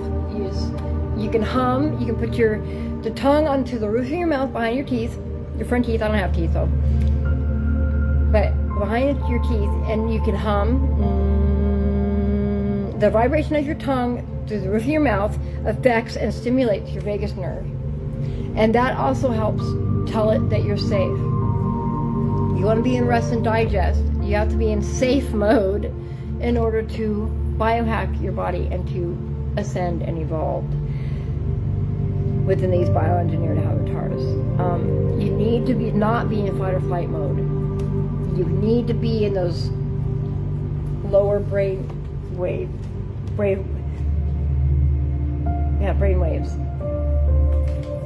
in order to properly heal, as well as apply essential mechanics for your own personal evolution.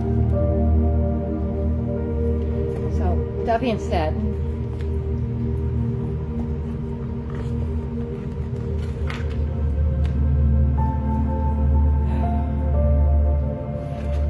let's see how Spirit wants us to focus our attention for self-care today. What is the self-care focus my higher oversoul would like me to know for today, and to share with the collective or anybody that is present and watching this? And this is timeless. Today, maybe July 8th, I'm tracking the Atom Seed, the progression that's on 1,314 days, and we're on day 16. I am the 13th pillar, fulfilling the prophecy of the Cloister Duratura plate records in real time.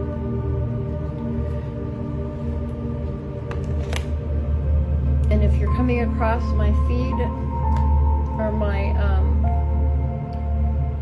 videos, then trust that you were meant to be here. And if you're watching it this far in, then that means that what I'm saying, what I'm doing is caught your attention and you're trying to learn more, and Source is here, and there's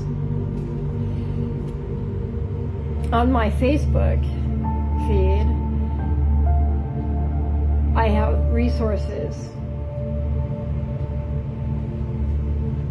videos from YouTube that talk about the Keylonic science, the Kathara grid and true tree of life, and the Closter Duratura plate records.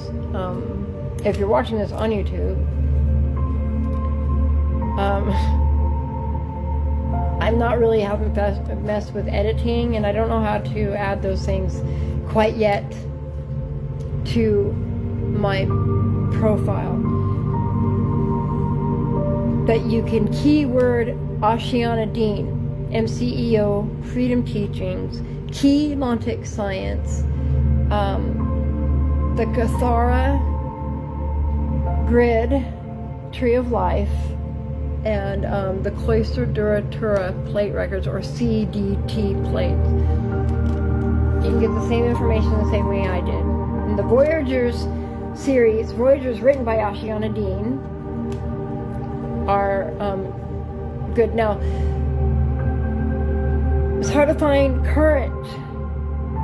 more current information, because the stuff by Ashiana Dean was back in the late 90s and early 2000s. But she breaks down the Keylonic science so easily to understand, and I'm still learning and digesting it. Like I said, this is a journey that I'm doing with myself and anybody else who will join me. The live broadcast transmission is simply so that I can broadcast my unfiltered, undistorted, energetic frequency onto the grid in full integrity, without distortion, like I said, and to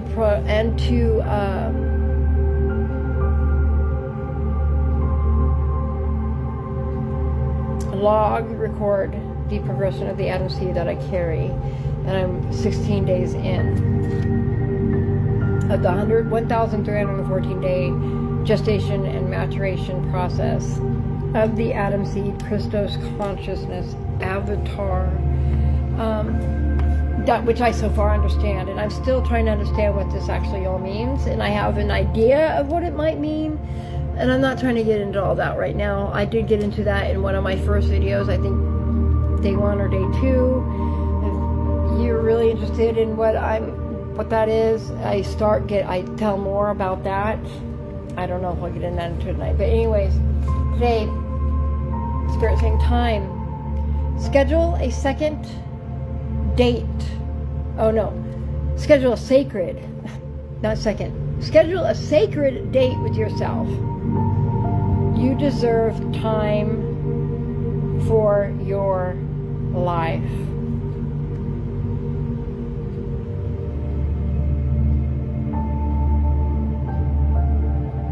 This is the Self-Care Cards by Cheryl Richardson. This deck was given to me quite a while back by somebody very dear and important to me and special to me, who was my sponsor for a little while, and I've used them almost consistently since. And I haven't lost them either, and I've had them quite some time. I've had them a long time. And that is anchored in rest. So what I mean by that is, here's the deck, here's the box. So when I pull the card for the day, it stands up at the end of the box. So rest is the one that's behind it. So time is the self-care. A suggestion from Source today, time. Schedule a sacred date with yourself. You deserve time for your life. Who are you? What is it that you want to be in this world? What does your heart space tell you? And that's anchored by rest. And that's exactly goes along the lines with what I was just talking to you about. Take the time to rest. Take the time to know that you can biohack your bioengineered avatar. You can rest. You can put your body, you cannot ascend or apply essential mechanics unless you are in rest and digest mode, which means your parasympathetic nervous system has to be on. So the next deck that I work with is the Mindful Reflection cards by Prism and Fluor. Let's see what they have to say.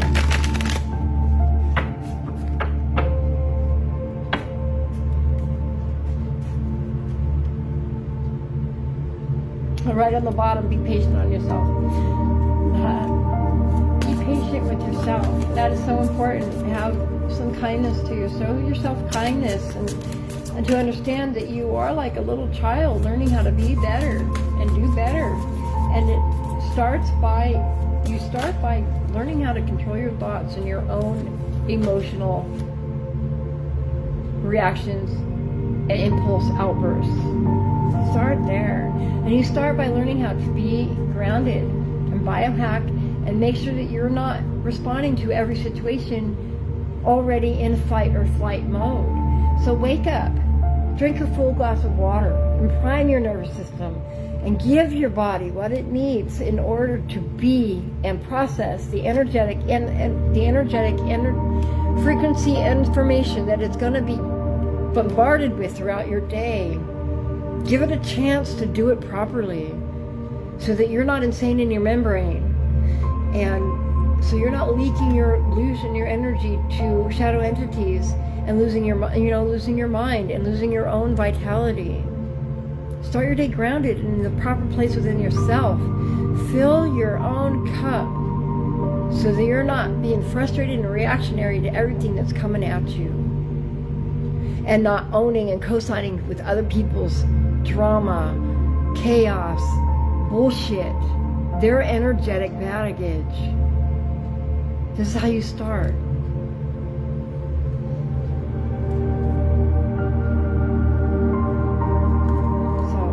But the card that came out, though, is transmuted.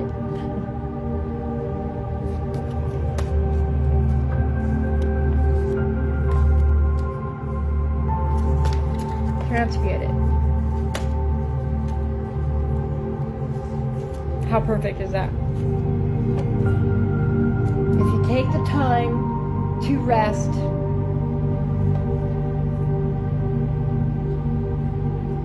do the research, maintain and harness your own energy in order to transmute your life. Transmute the energy. You don't have to carry what isn't yours.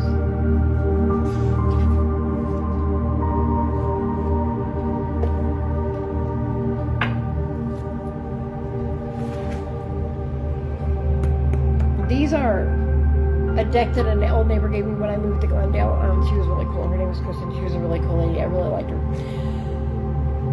She gave me this deck when I first met. It's called the Slightly Unhinged Affirmation Cards, and it's funny. I like it. It's added joy and humor to the chaos, and I enjoy that. I've always been able to transmute my life into something humorous. Because that's the only, laughter is how we heal. Laughter is the best energy frequency, there we go. I will rise and grind, or at least struggle and try. That's on the bottom. Let's figure out which one is meant for us today. Jeez. Okay. That's too many cards. Oh, I see. Is this the one you want me to take, Spirit? Right. Alright, so this is the one that we're going to take.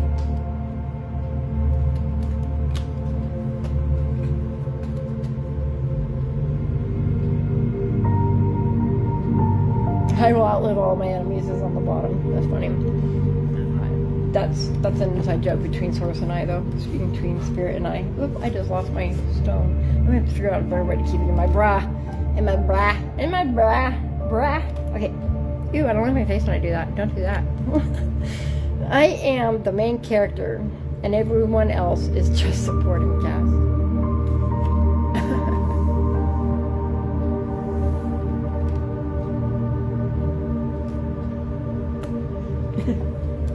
Spirit's got jokes.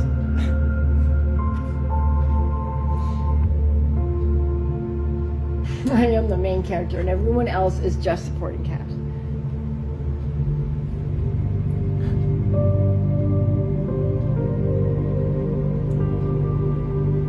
The thing about that is it's true, not just for me, but it's true for you. You are the main character of your life. Everyone else is just supporting Cass in your life.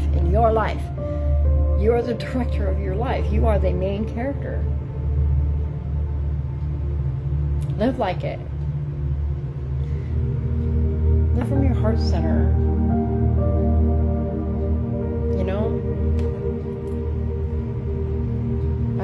how much more I can iterate that or urge that, or, you know,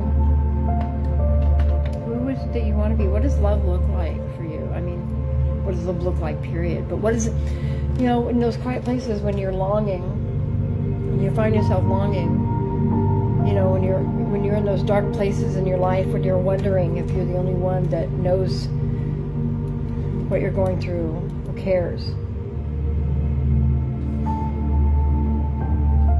In those moments when you're trying to capture what love is, what is the concept of love for you? When you are in those quiet places of contemplation and longing and wanting and wishing for love, what does that really look and feel like to you in those moments? I mean, really think about it. Take a moment to really ask yourself, what is the love that you're looking for really look and feel like to you inside your body? How would that make you move? How would that affect the choices that you make and the decisions and how you treat the people around you and your own dreams and goals and other beings? How would it change the way you eat? How would it change the way you perceive the sky outside? Your garden, the tree in your front yard or across the street? Or the bird flying by? The butterfly landing on the flower in front of you? The bee pollinating?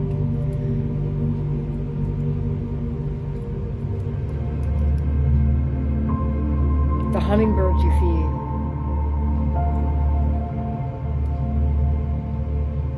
What does love really look like to you? What is it that you truly are longing for and looking for? Because that's, whatever that is what love is to you. What does that really feel like? What does that really look like to you? And then decide to embody that. Embody that which comes up for you. And be that. Because that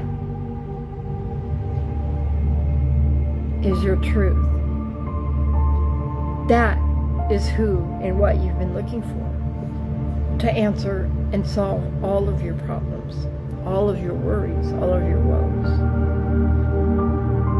That is where the answer is.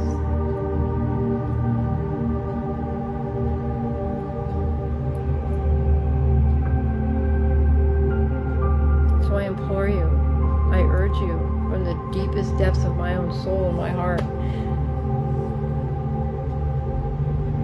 take the time to ask yourself that question. Take a moment, whether it be in the shower, whatever. Do it when you're by yourself, though, when you're not distracted, and actually really sit down and ask yourself that question.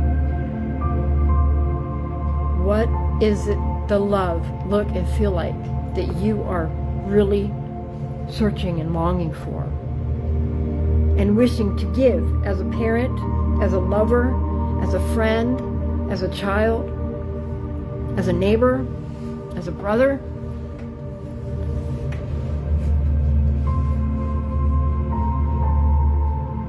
And then truly embody that and understand what that is for you.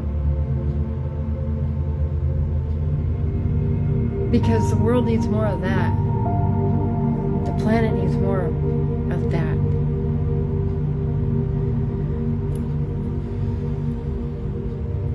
Be the light that you were created and meant to be. Please, I implore you, I urge you. The planet implores and urges you. This isn't the task or the job of one person. It is a job for us all. So have the courage, you guys. Have some courage to be better than you think you are. To be better because you know you are. To be better because you know better. To just be better because that's what love is. Love strives to be and do better. Not better than you. Not better than her. Not better than it over here, but better within itself. To be itself better. To grow and expand in wisdom, compassion, empathy, cooperation, collaboration.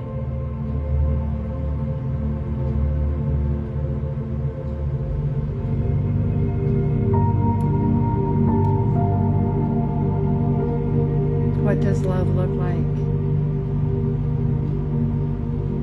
And be that. Be that.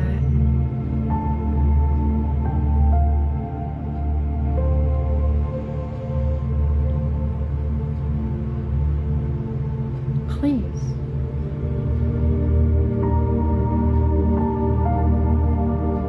Be that. Be that.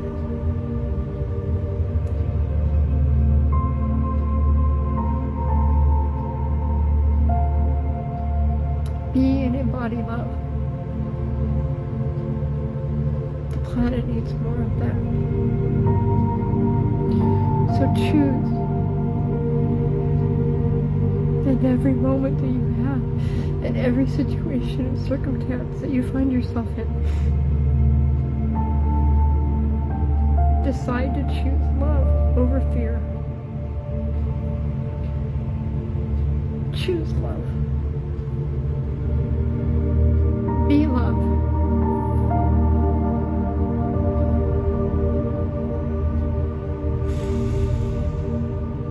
Please, be love.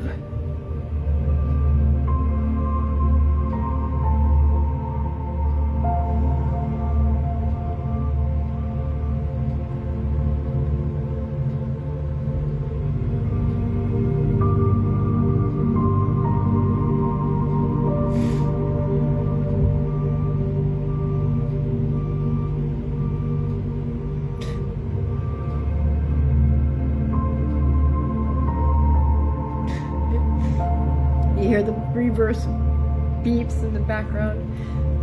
That's a message for something, for somebody. It's an indicator for something. No more backing up. It's time to go forward. It's not just being stuck. It's going backwards. No more of that. No more going backwards.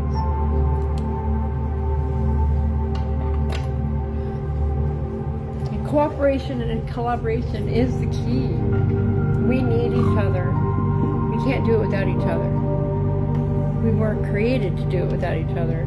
We each carry unique genetic codes to separate stargates for a reason. Because we were meant to work together.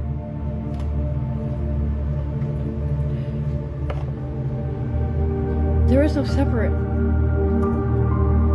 There's no separation. I am you and you are me.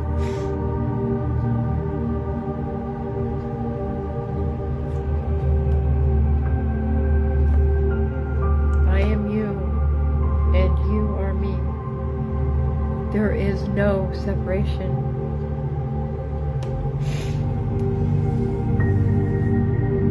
I feel like Spirit wants to say something else. So I've got cards.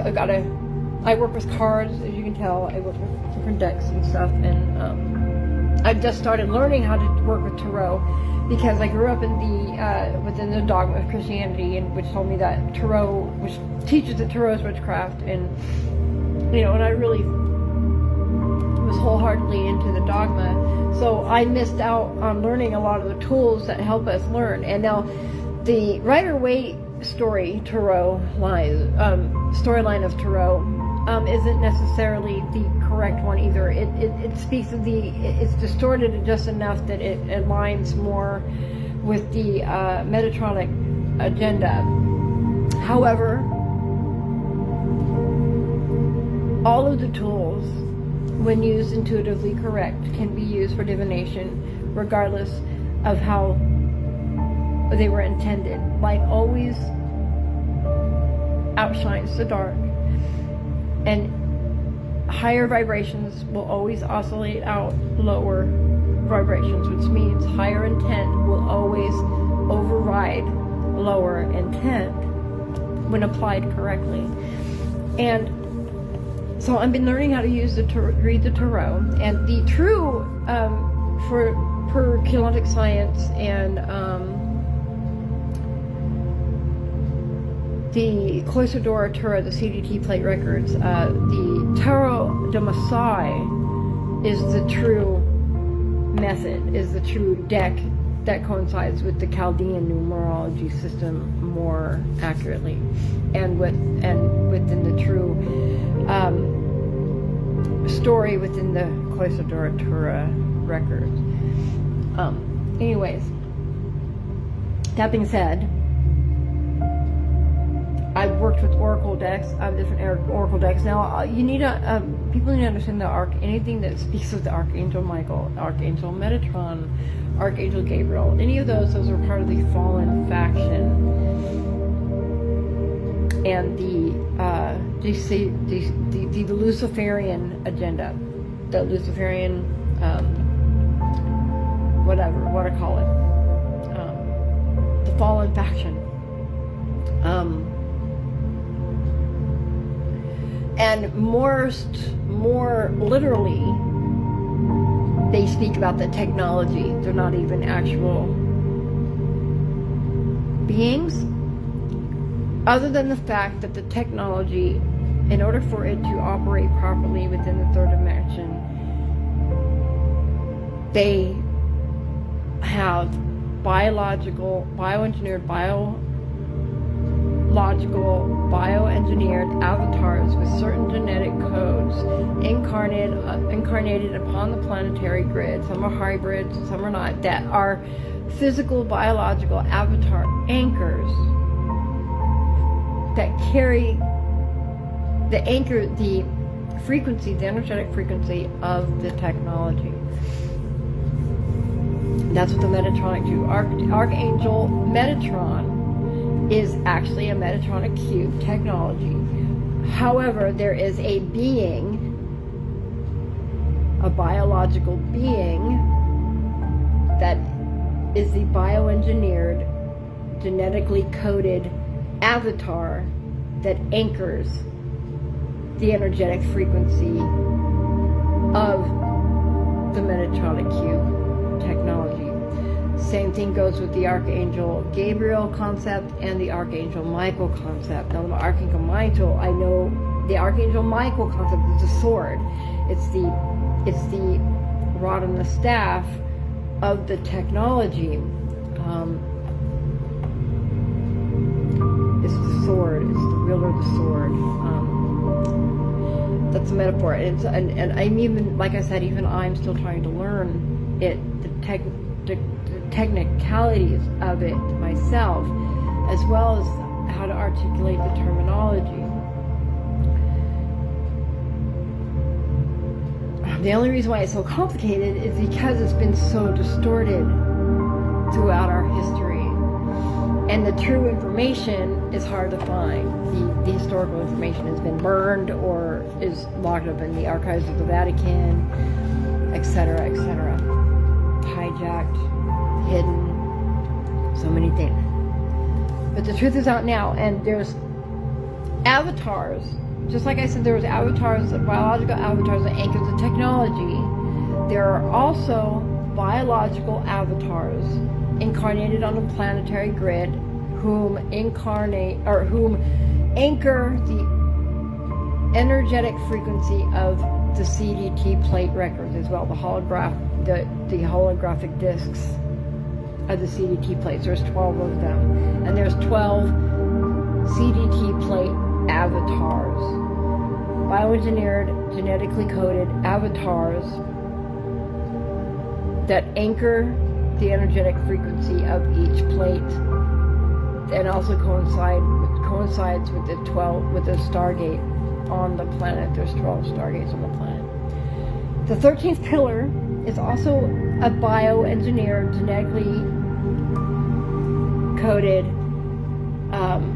genetically coded CDT plate avatar. Also, it's the master key. 13th pillar is the master key, meant for this time and day and age,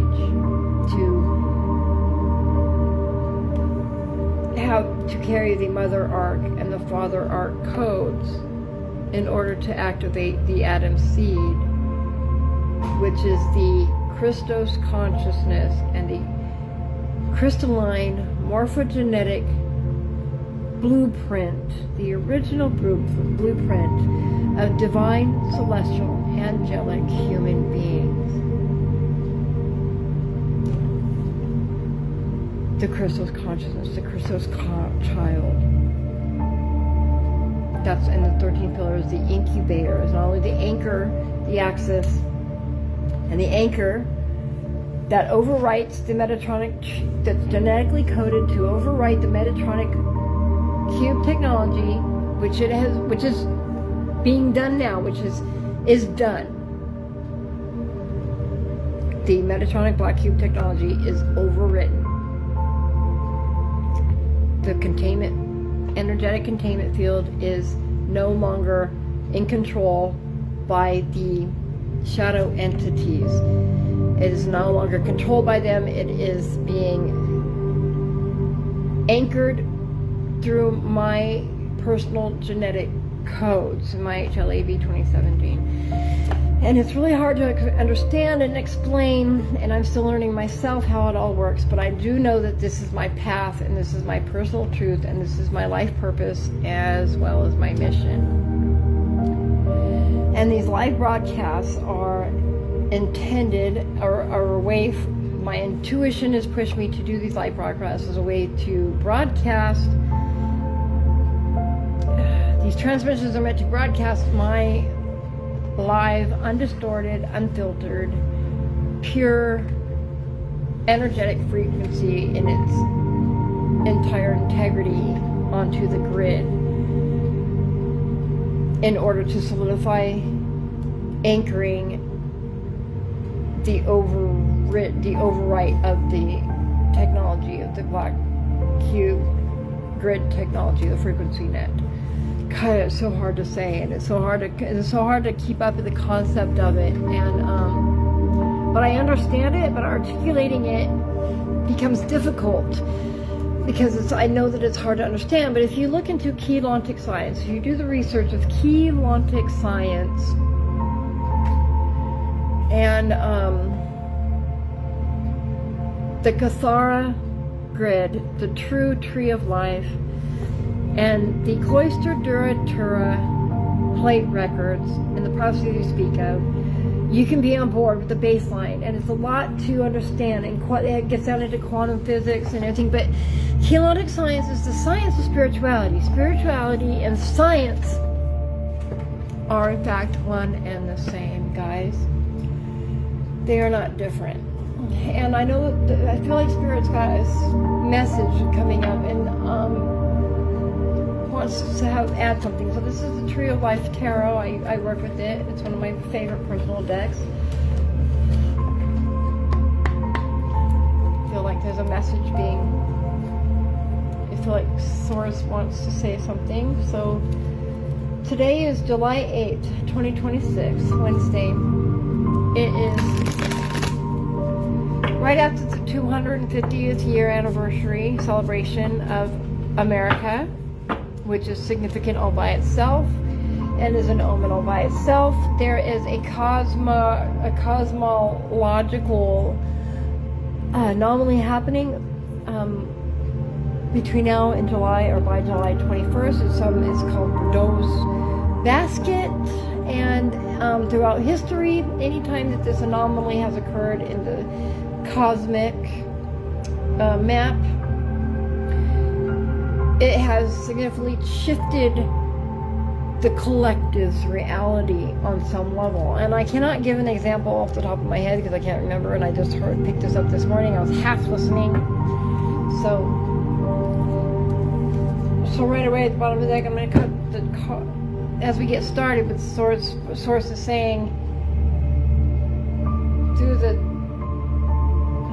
3, the teacher guidance. So here, source is offering some guidance here, and I'm going to cut the deck to hand shuffle. And on the bottom we got, after cutting the deck, I gotta find light. Page of Stars, Curiosity. Page of Stars, Curiosity.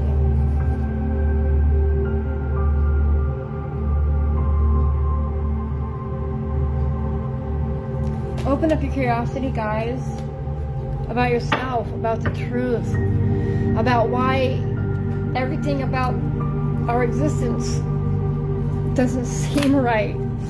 Wow, okay, that's a lot of cards, Spirit, I guess. Okay, that was really quick. So now with the hand shuffle, we got on the bottom of the deck, what we've got is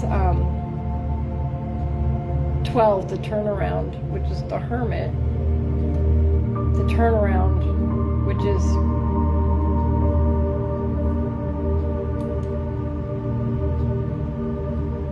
revolution. That's interesting.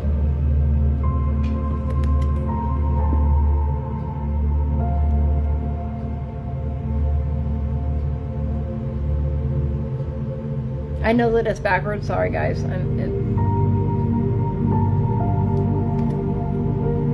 12, the turnaround. Revolution. On the bottom of the deck.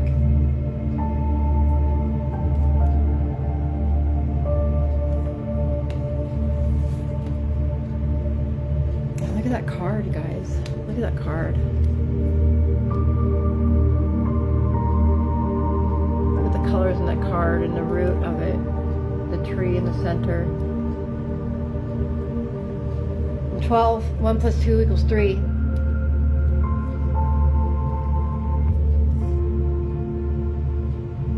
Which is Jupiter in the Chaldean system. It's Jupiter. It's the divine guru of expansion. It's, you know, the planet of blessings. Let's look at these cards. Dang. Okay, that was a lot of cards, Spirit. Okay, we'll look at it. This is the Tree of Life Tarot. And it doesn't have any reverse readings. It doesn't do reverse, so. Let me see these.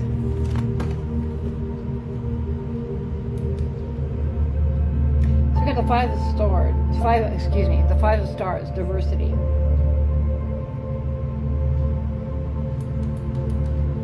To start off with, the Five of Stars, diversity.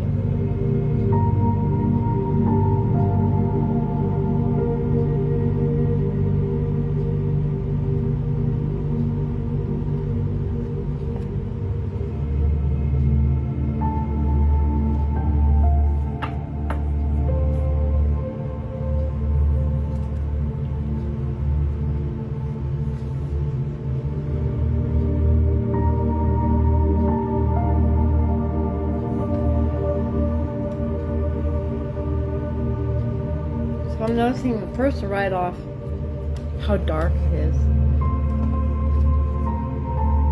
That the card is very, very, very, it's got a very dark atmosphere to it, right? A lot of reds in here.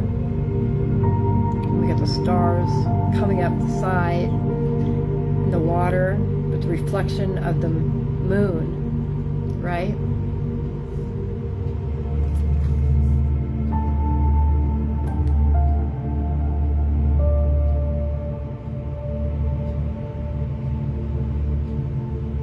guess that could be the sun. So it's a red in diversity. I'm having a hard time pulling up, like I know what the word diversity means, but I'm having a hard time remembering its true definition off the top of my head. So let me take a moment.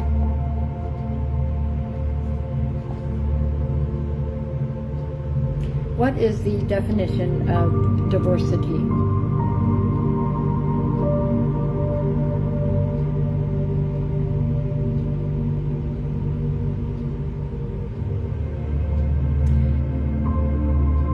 Definition: diversity means the condition of being varied or different.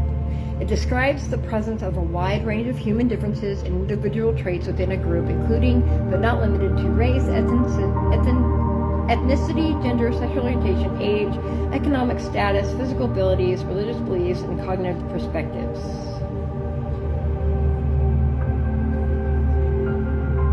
What is the Webster's Dictionary 1828 definition of the word diversity?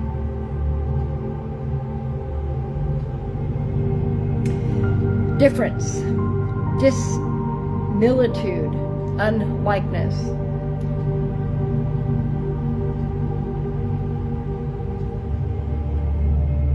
No, that's better. Difference, dissimilitude, unlikeness. Dissimilitude, that's an interesting word. Dissimilitude. Diversity. But that makes me think of what I was talking about how we're not separate. Right? We're not separate from each other. I am you and you are me. There is no true diversity. The only diversity is in our unique path and what's happening within our own unique heart soul. Let's look at this card through the book. Clearly I've not picked this one up very often, so forgive me. And I'm wondering where my glasses, oh, there they are. Thinking I'm going to need my glasses probably. So this is the 5 of Stars. The 5 of Stars.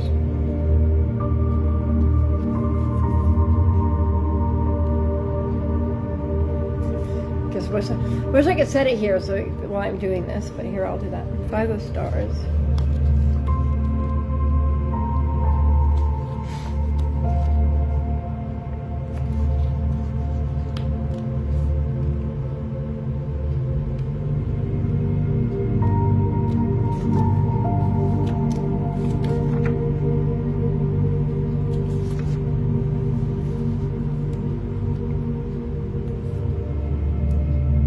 Diversity elucidates your dreams. Knowing what you don't want is the first step in discovering your truest desires. Okay, elucidates. E-L-U-C-I-D-A-T-E-S. I have no idea what that word even is, so let's...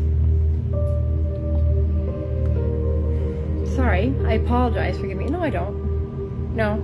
We want to be thorough, right? What is the definition of the word elucidates? E-L-U-C-I-D-A-T-E-S.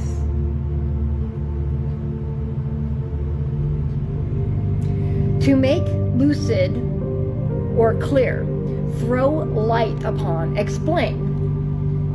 Okay, elucidates. I don't know why they couldn't just use the word illuminate, but that's okay. I like new words. Elucidate. That's a great word. I like that word. Elucidate. I like it now that I know what it means. Throw light upon. Okay. So, diversity elucidates your dreams. Knowing what you don't want is the first step in discovering your truest desires. Okay. So now that's making sense. Why it came up. We were talking about how diversity is what separation is what is the illusion, right? But we do have diversity in our dreams. We do each have an individual mission. And that's what that is talking, that is what that is speaking upon. In the light of the moon, the mystery of manifestation is depicted as a colorful cascade of stars. So that is the moon. I was right the first time. Reflected in the water. in daylight, we can be dazzled by variety and afraid to choose in case we get it wrong. In the diffused light of the moon, all becomes softer. The message that you can't get it wrong floats through the image. Variety becomes an instigator of creation. The water is a wellspring of ideas, giving birth to multifaceted life experiences depicted by the stars and swirls. Choice causes new creations to be born, which in turn brings clarity before ever more choice. So this coincides with the Five of Wands in the Rider-Waite, which is, struggles, competition, and disputes. But this is diversity. That's where diversity comes in and comes into play, right? So the Five of Stars mirrors outer or inner conflict. It feels like an invisible barrier is blocking your path. Okay, irritations, annoyances, or obstacles seem to be mounting and threatening to overwhelm you. Take a breath. You have not done anything wrong, so there is no need to take a challenge personally.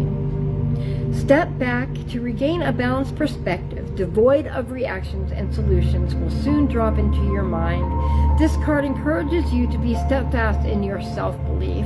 There is no need to defend, justify, or push against anything. This is a time to realign with your center.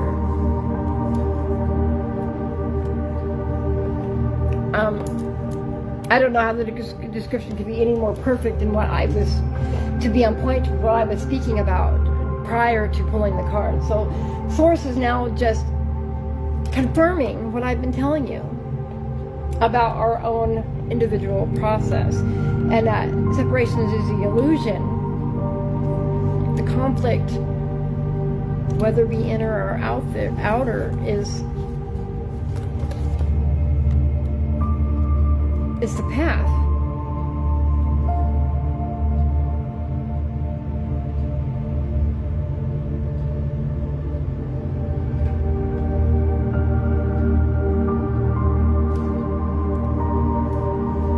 The obstacles are the path.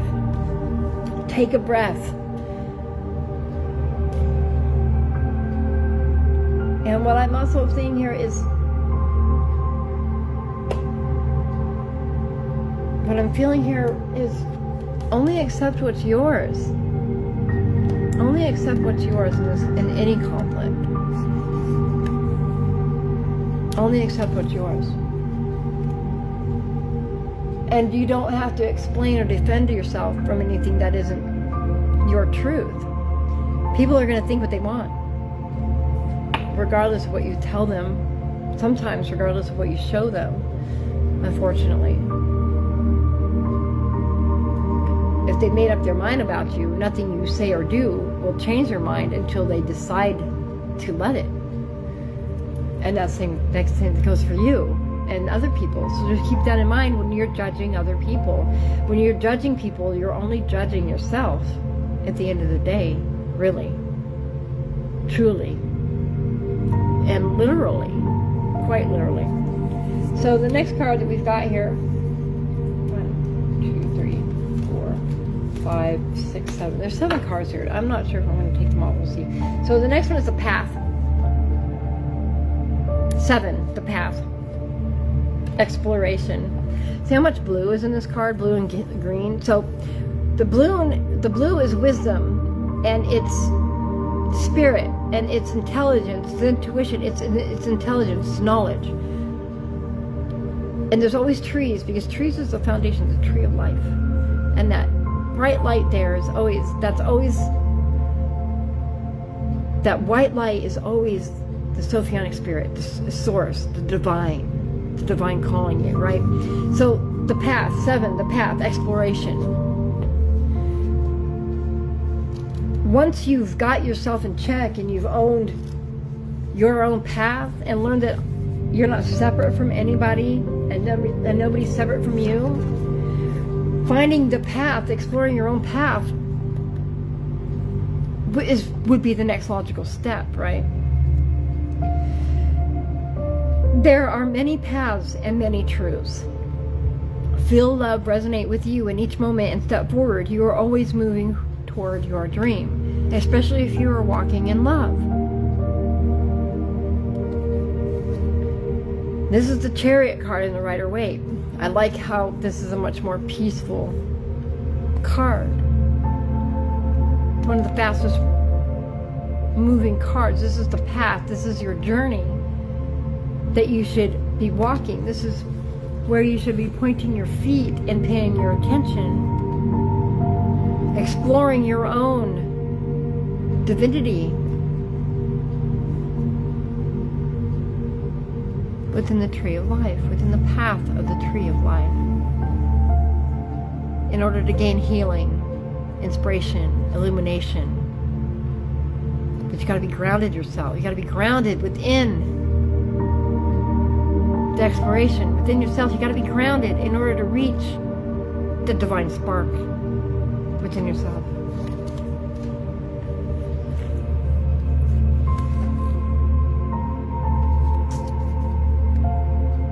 Eight of Hearts, codependency.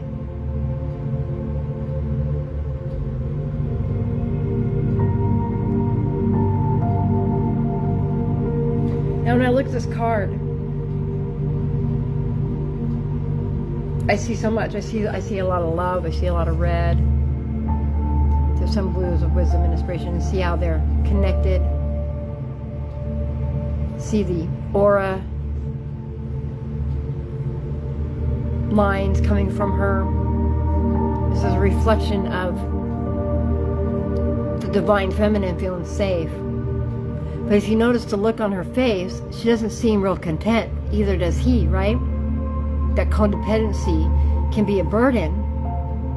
It doesn't claim happiness. We need to be independent within our codependence. Right? The Eight of Hearts.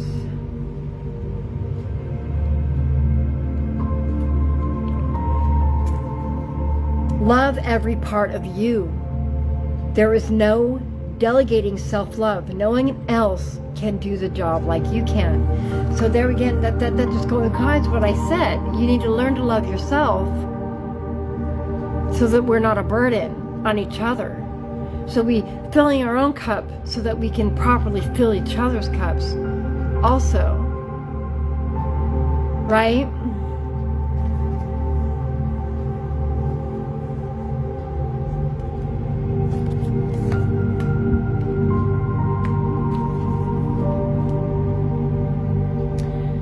The Seven of Hearts finds you at a crossroads, wondering which way to go. Take a deep breath, hold it in, and then let it go. Oh, that's the Seven of Hearts. Wrong one, my bad. So at first glance, this card may seem romantic. Remember how I made that comment? This card may seem romantic, but take a closer look. The male is gazing into the distance. The woman is clinging, scared to look forward in case she doesn't like what she sees. He thinks he needs to look after her, and she thinks she needs to be looked after. This couple believes they must play out a role in their relationship. These roles can reverse and change depending on beliefs. To feel free, they must each take some time out to mute their own road, their own soul. Take time out to mate with their own soul, excuse me. Only then will their relationship reflect the soulmates they are, as depicted by the vibrating hearts. They can then move forward together. Red is a dynamic color that intensifies emotion, whether it be love or fear. So that goes with exactly what I said when I interpreted the card. Right? This relationship has become a burden of people playing out roles they think they have to play. instead of being true to themselves and to each other in the process.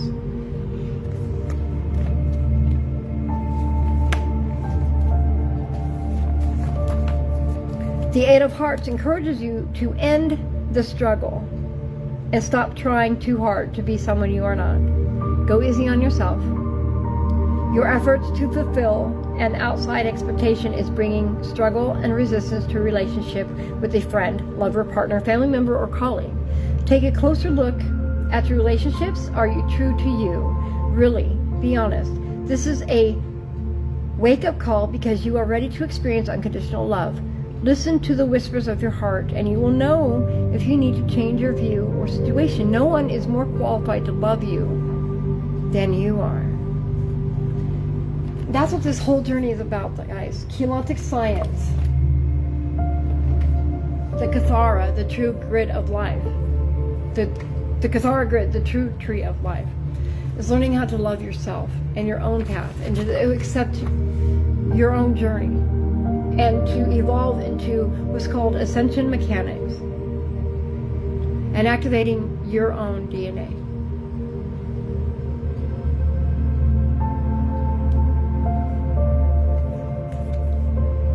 The next card we got is the Knight of Angels.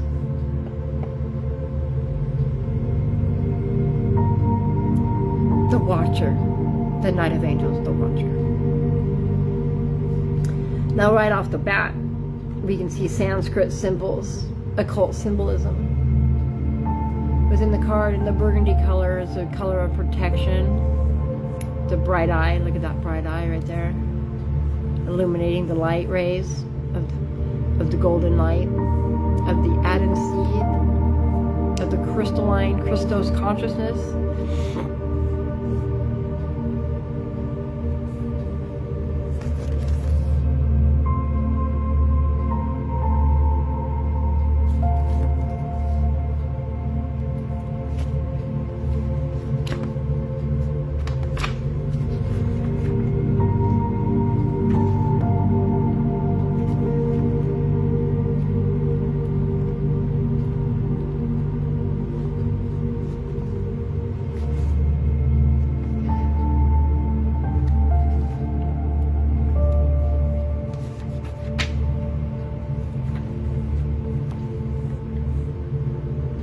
You can determine much of what you would and wouldn't like through observation. Watch, learn, and direct your energy accordingly.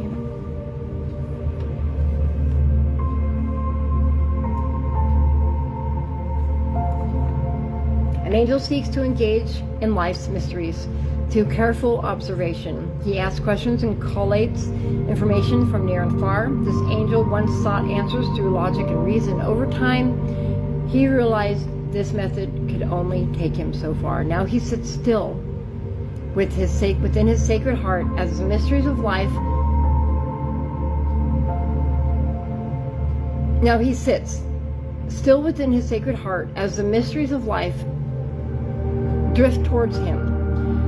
Love-tinted lenses allow him to see the world in its entirety and realize that each question travels with its answer. All he seeks becomes present with perfect timing through golden rays of love. The Knight of Angels is a hallmark for sudden change or chaos. Hold on to your halo. This transformation will shift anything that is holding you away from the fullness of love. It may arrive as a whirlwind romance or friendship. Someone may sweep you off your feet, but leave just as suddenly. Don't take their departure personally. They arrive to help you reopen your heart. Don't close down. Keep living life with an open, loving heart, and watch what comes to you. Be ready for your creative ideas or thoughts to sweep through you. So the Knight of Angels, which is the Knight of Swords, bravery, skill, swiftness. So the Knight of Angels, that's air. It's the air element, right? The Watcher. You can determine much of what you would and wouldn't like through observation. Watch, learn, and direct your energy accordingly. Watch your thoughts. Watch your language, your words. This is an intellectual card. It's a fast-moving card. The night can represent somebody coming in, or it could represent you. I believe that right now this source is just saying, just watch, because I mean, we've got diversity. You're not separate.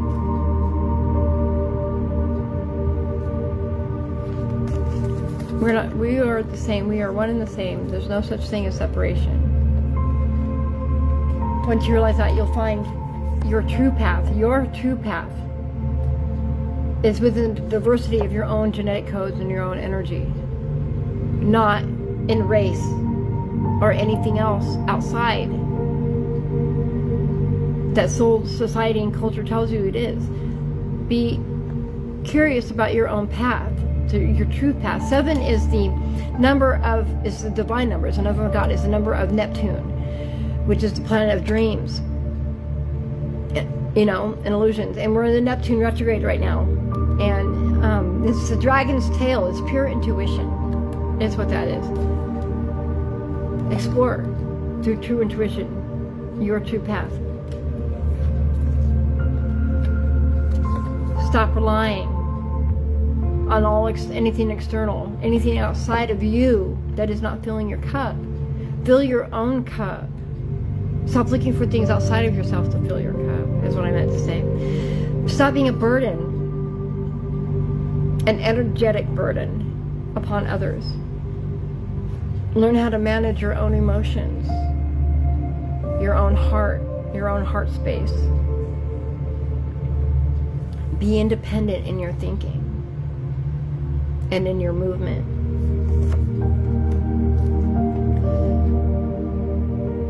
Watch how you speak, how you think, because what you're thinking and projecting out, everything that you learn becomes projected out into your reality here. Okay?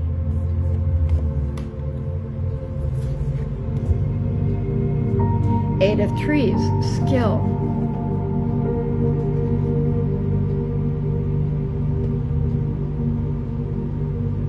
Now we've got the earth element showing up. Ascension mechanics is a skill. It must be practiced. You notice the water here, the swirling of water here. Water is life. What is your tree of life? What is your Kathara tree of life rooted in? And notice how it's green, mostly greens and yellows, a lot of truth. Light, the divine spark, healing, wisdom.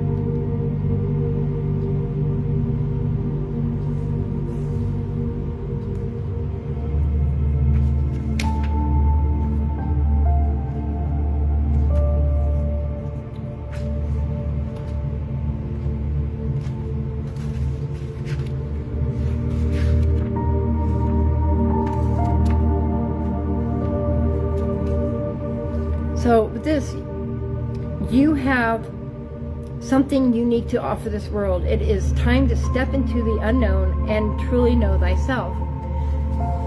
Again, what is it that you have to bring? What is your natural talent? And also know that practicing our natural talents is, and also practicing the science of Keylontic science. It's a practice, it's a skill. It's learning these things, learning how to sit still. It's practicing. It's learning the skill of the mechanics of ascension. Two trees come together to demonstrate what is possible through balance, through balanced, loving perception. These wisdom keepers have created a secret passage that only you can access. It is a vortex of infinite flow. So much lies dormant within you, and the gentle green vibration will heal all that holds you away from your talent. Allow your strengths to come together like the trees, and a way inward will present itself. A balanced decision is needed. Sit with the tree and access your higher wisdom and talents. Grow like the tree. Straighten your backbone, and you will be surprised at what you can become. The Eight of Trees is drawing you into something new, a new job, study, an exercise plan, a diet, or a creative artistic undertaking will help you step into your strength. Whatever it is, it will improve your everyday life by allowing you to feel happy and satisfied. Don't hold back. A creative endeavor will feed your soul and open you to love. Learning a new skill or revisiting one you haven't used for a while will lead to new opportunities and growth.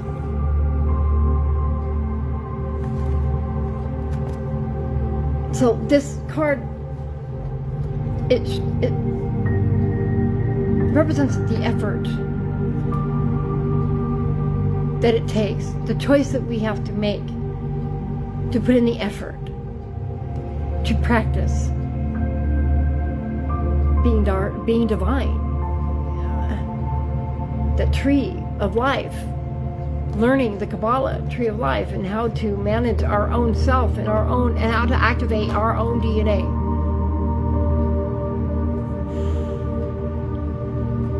A true essential mechanics. It's a skill that we can practice and learn.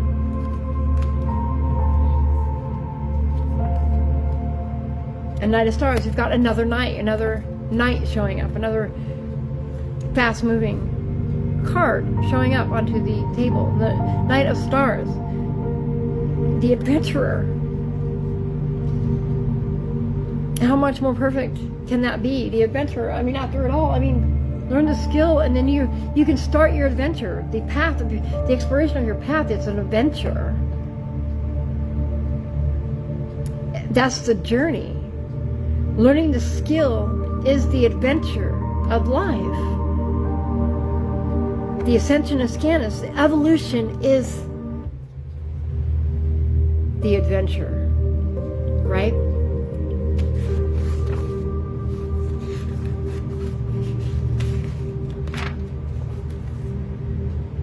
Life is an adventure. With every journey, you become spiritually fitter. Each moment holds an opportunity to experience life in its fullest. To be present in the now. Practice the skill of being present.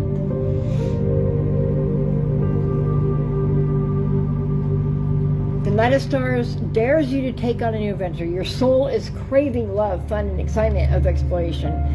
Allow the supernova of energy to invoke, inspire, and incite dreams or transformation. Initiate your free will by opening to your heart. You may be inspired to take a holiday, change your residence or workplace, or to transform your inner or outer self. Whatever it may be, it will have you feeling more alive and centered. When you allow yourself to go with the natural flow, your dreams and desires will begin to manifest.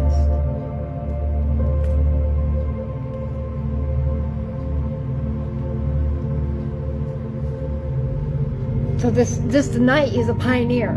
He's a champion on his hero's journey, right? This angel is an adventurer, a pioneer, and a champion. He wears his adventures and medals of experience as symbolized by the stars, spirals, hearts, and leaves. He is heroic and ready to defend all those who feel limited by their situation. He then assists in illuminating their inner power. His confidence shines as brightly as the yellow background, sending tendrils of inspired action to all that are ready. His blue hair symbolizes a connection with the higher mind. His eyes look to the next adventure, and his face tells us he is already on his way.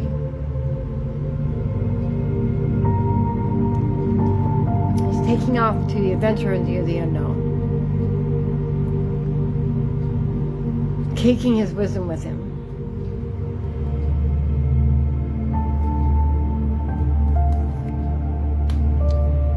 And the night is the 12. I mean, I know it doesn't have a number in the thing, but it equates to being the 12, the number 12, which is 3. The 12, which is the sacrifice of the suffering servant,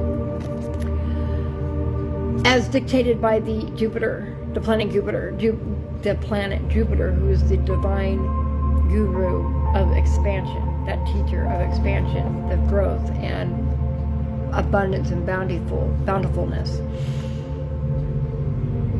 That sometimes is uncomfortable, because 3 is also the Empress, right? Or rebirthing It's not always comfortable. We're expanding. And 12 also, to me, for the Knights, also, to me, speaks about the 12 SAM DNA being activated. This is an activated vessel, the Knight is. It represents a full, divine, celestial, angelic human being, activated in my interpretation. So the last card we got is the Queen of Stars, the Illuminator. What a beautiful card. And the Queen is the 13. The Queen is the divine feminine. That's why it's the Queen.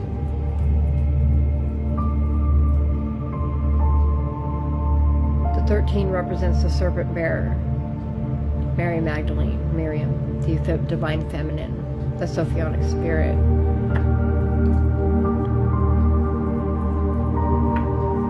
That truly runs the ego, 4, because 3 plus 1 is 4, and that's Rahu, or Uranus. It's the ego, it's the dragon's head, it's the conscious mind.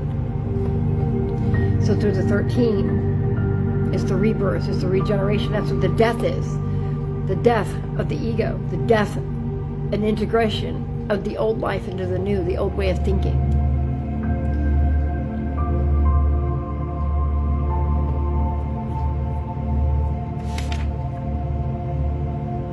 And the stars is the suit of the wands, right? Which is fire. It's burning away.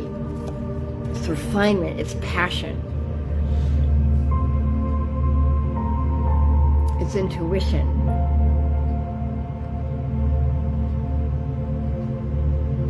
And our intelligence, our intellect. Confirmation.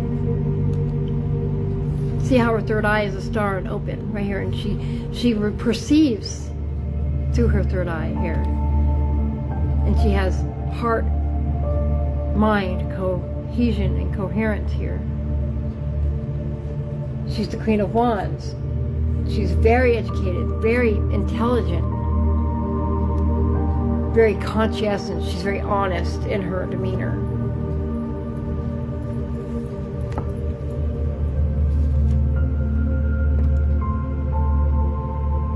Very sympathetic and understanding. She's very empathetic.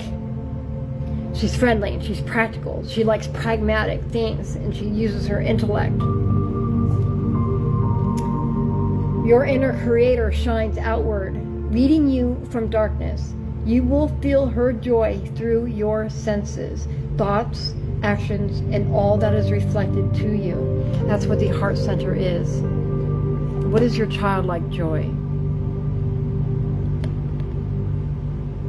What makes you light up like this card?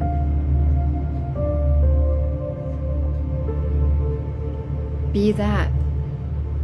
Do that. That's what your love, your truth looks like. The Queen of Stars awakens you to your beauty and strength. You have compromised yourself because you didn't know you could be loved for being you. This practiced belief now makes you doubt your abilities and potential. However, somewhere deep inside, the need to be the true you, is gaining momentum and is about to bring an inspiring, supportive person or idea into your life. It may arrive as a boss, workmate, friend, lover, or a new way of perceiving your life. Open your heart to the inspiring creator you are. A beautiful goddess contemplates her ability to create a life of joy, regardless of whether she faces golden positives or shadowy negatives. She unifies her heart and mind with the light of optimism to guide her actions with love and intuitive wisdom. Her eyes are closed as she welcomes streams of illuminating creativity to flow into her heart. A tingling sensation ripples through her as all blocks to her ingenuity and dissolve. into love.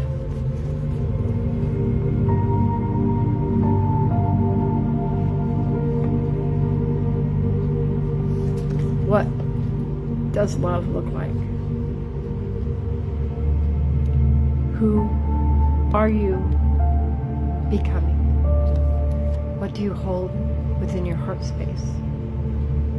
And notice how they mirror each other. The star on her third eye and the star in her heart, they mirror each other.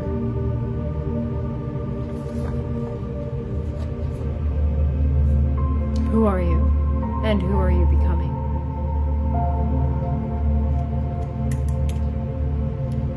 Do you like who you are?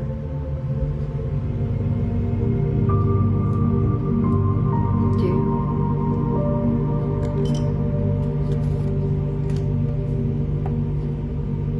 Do you?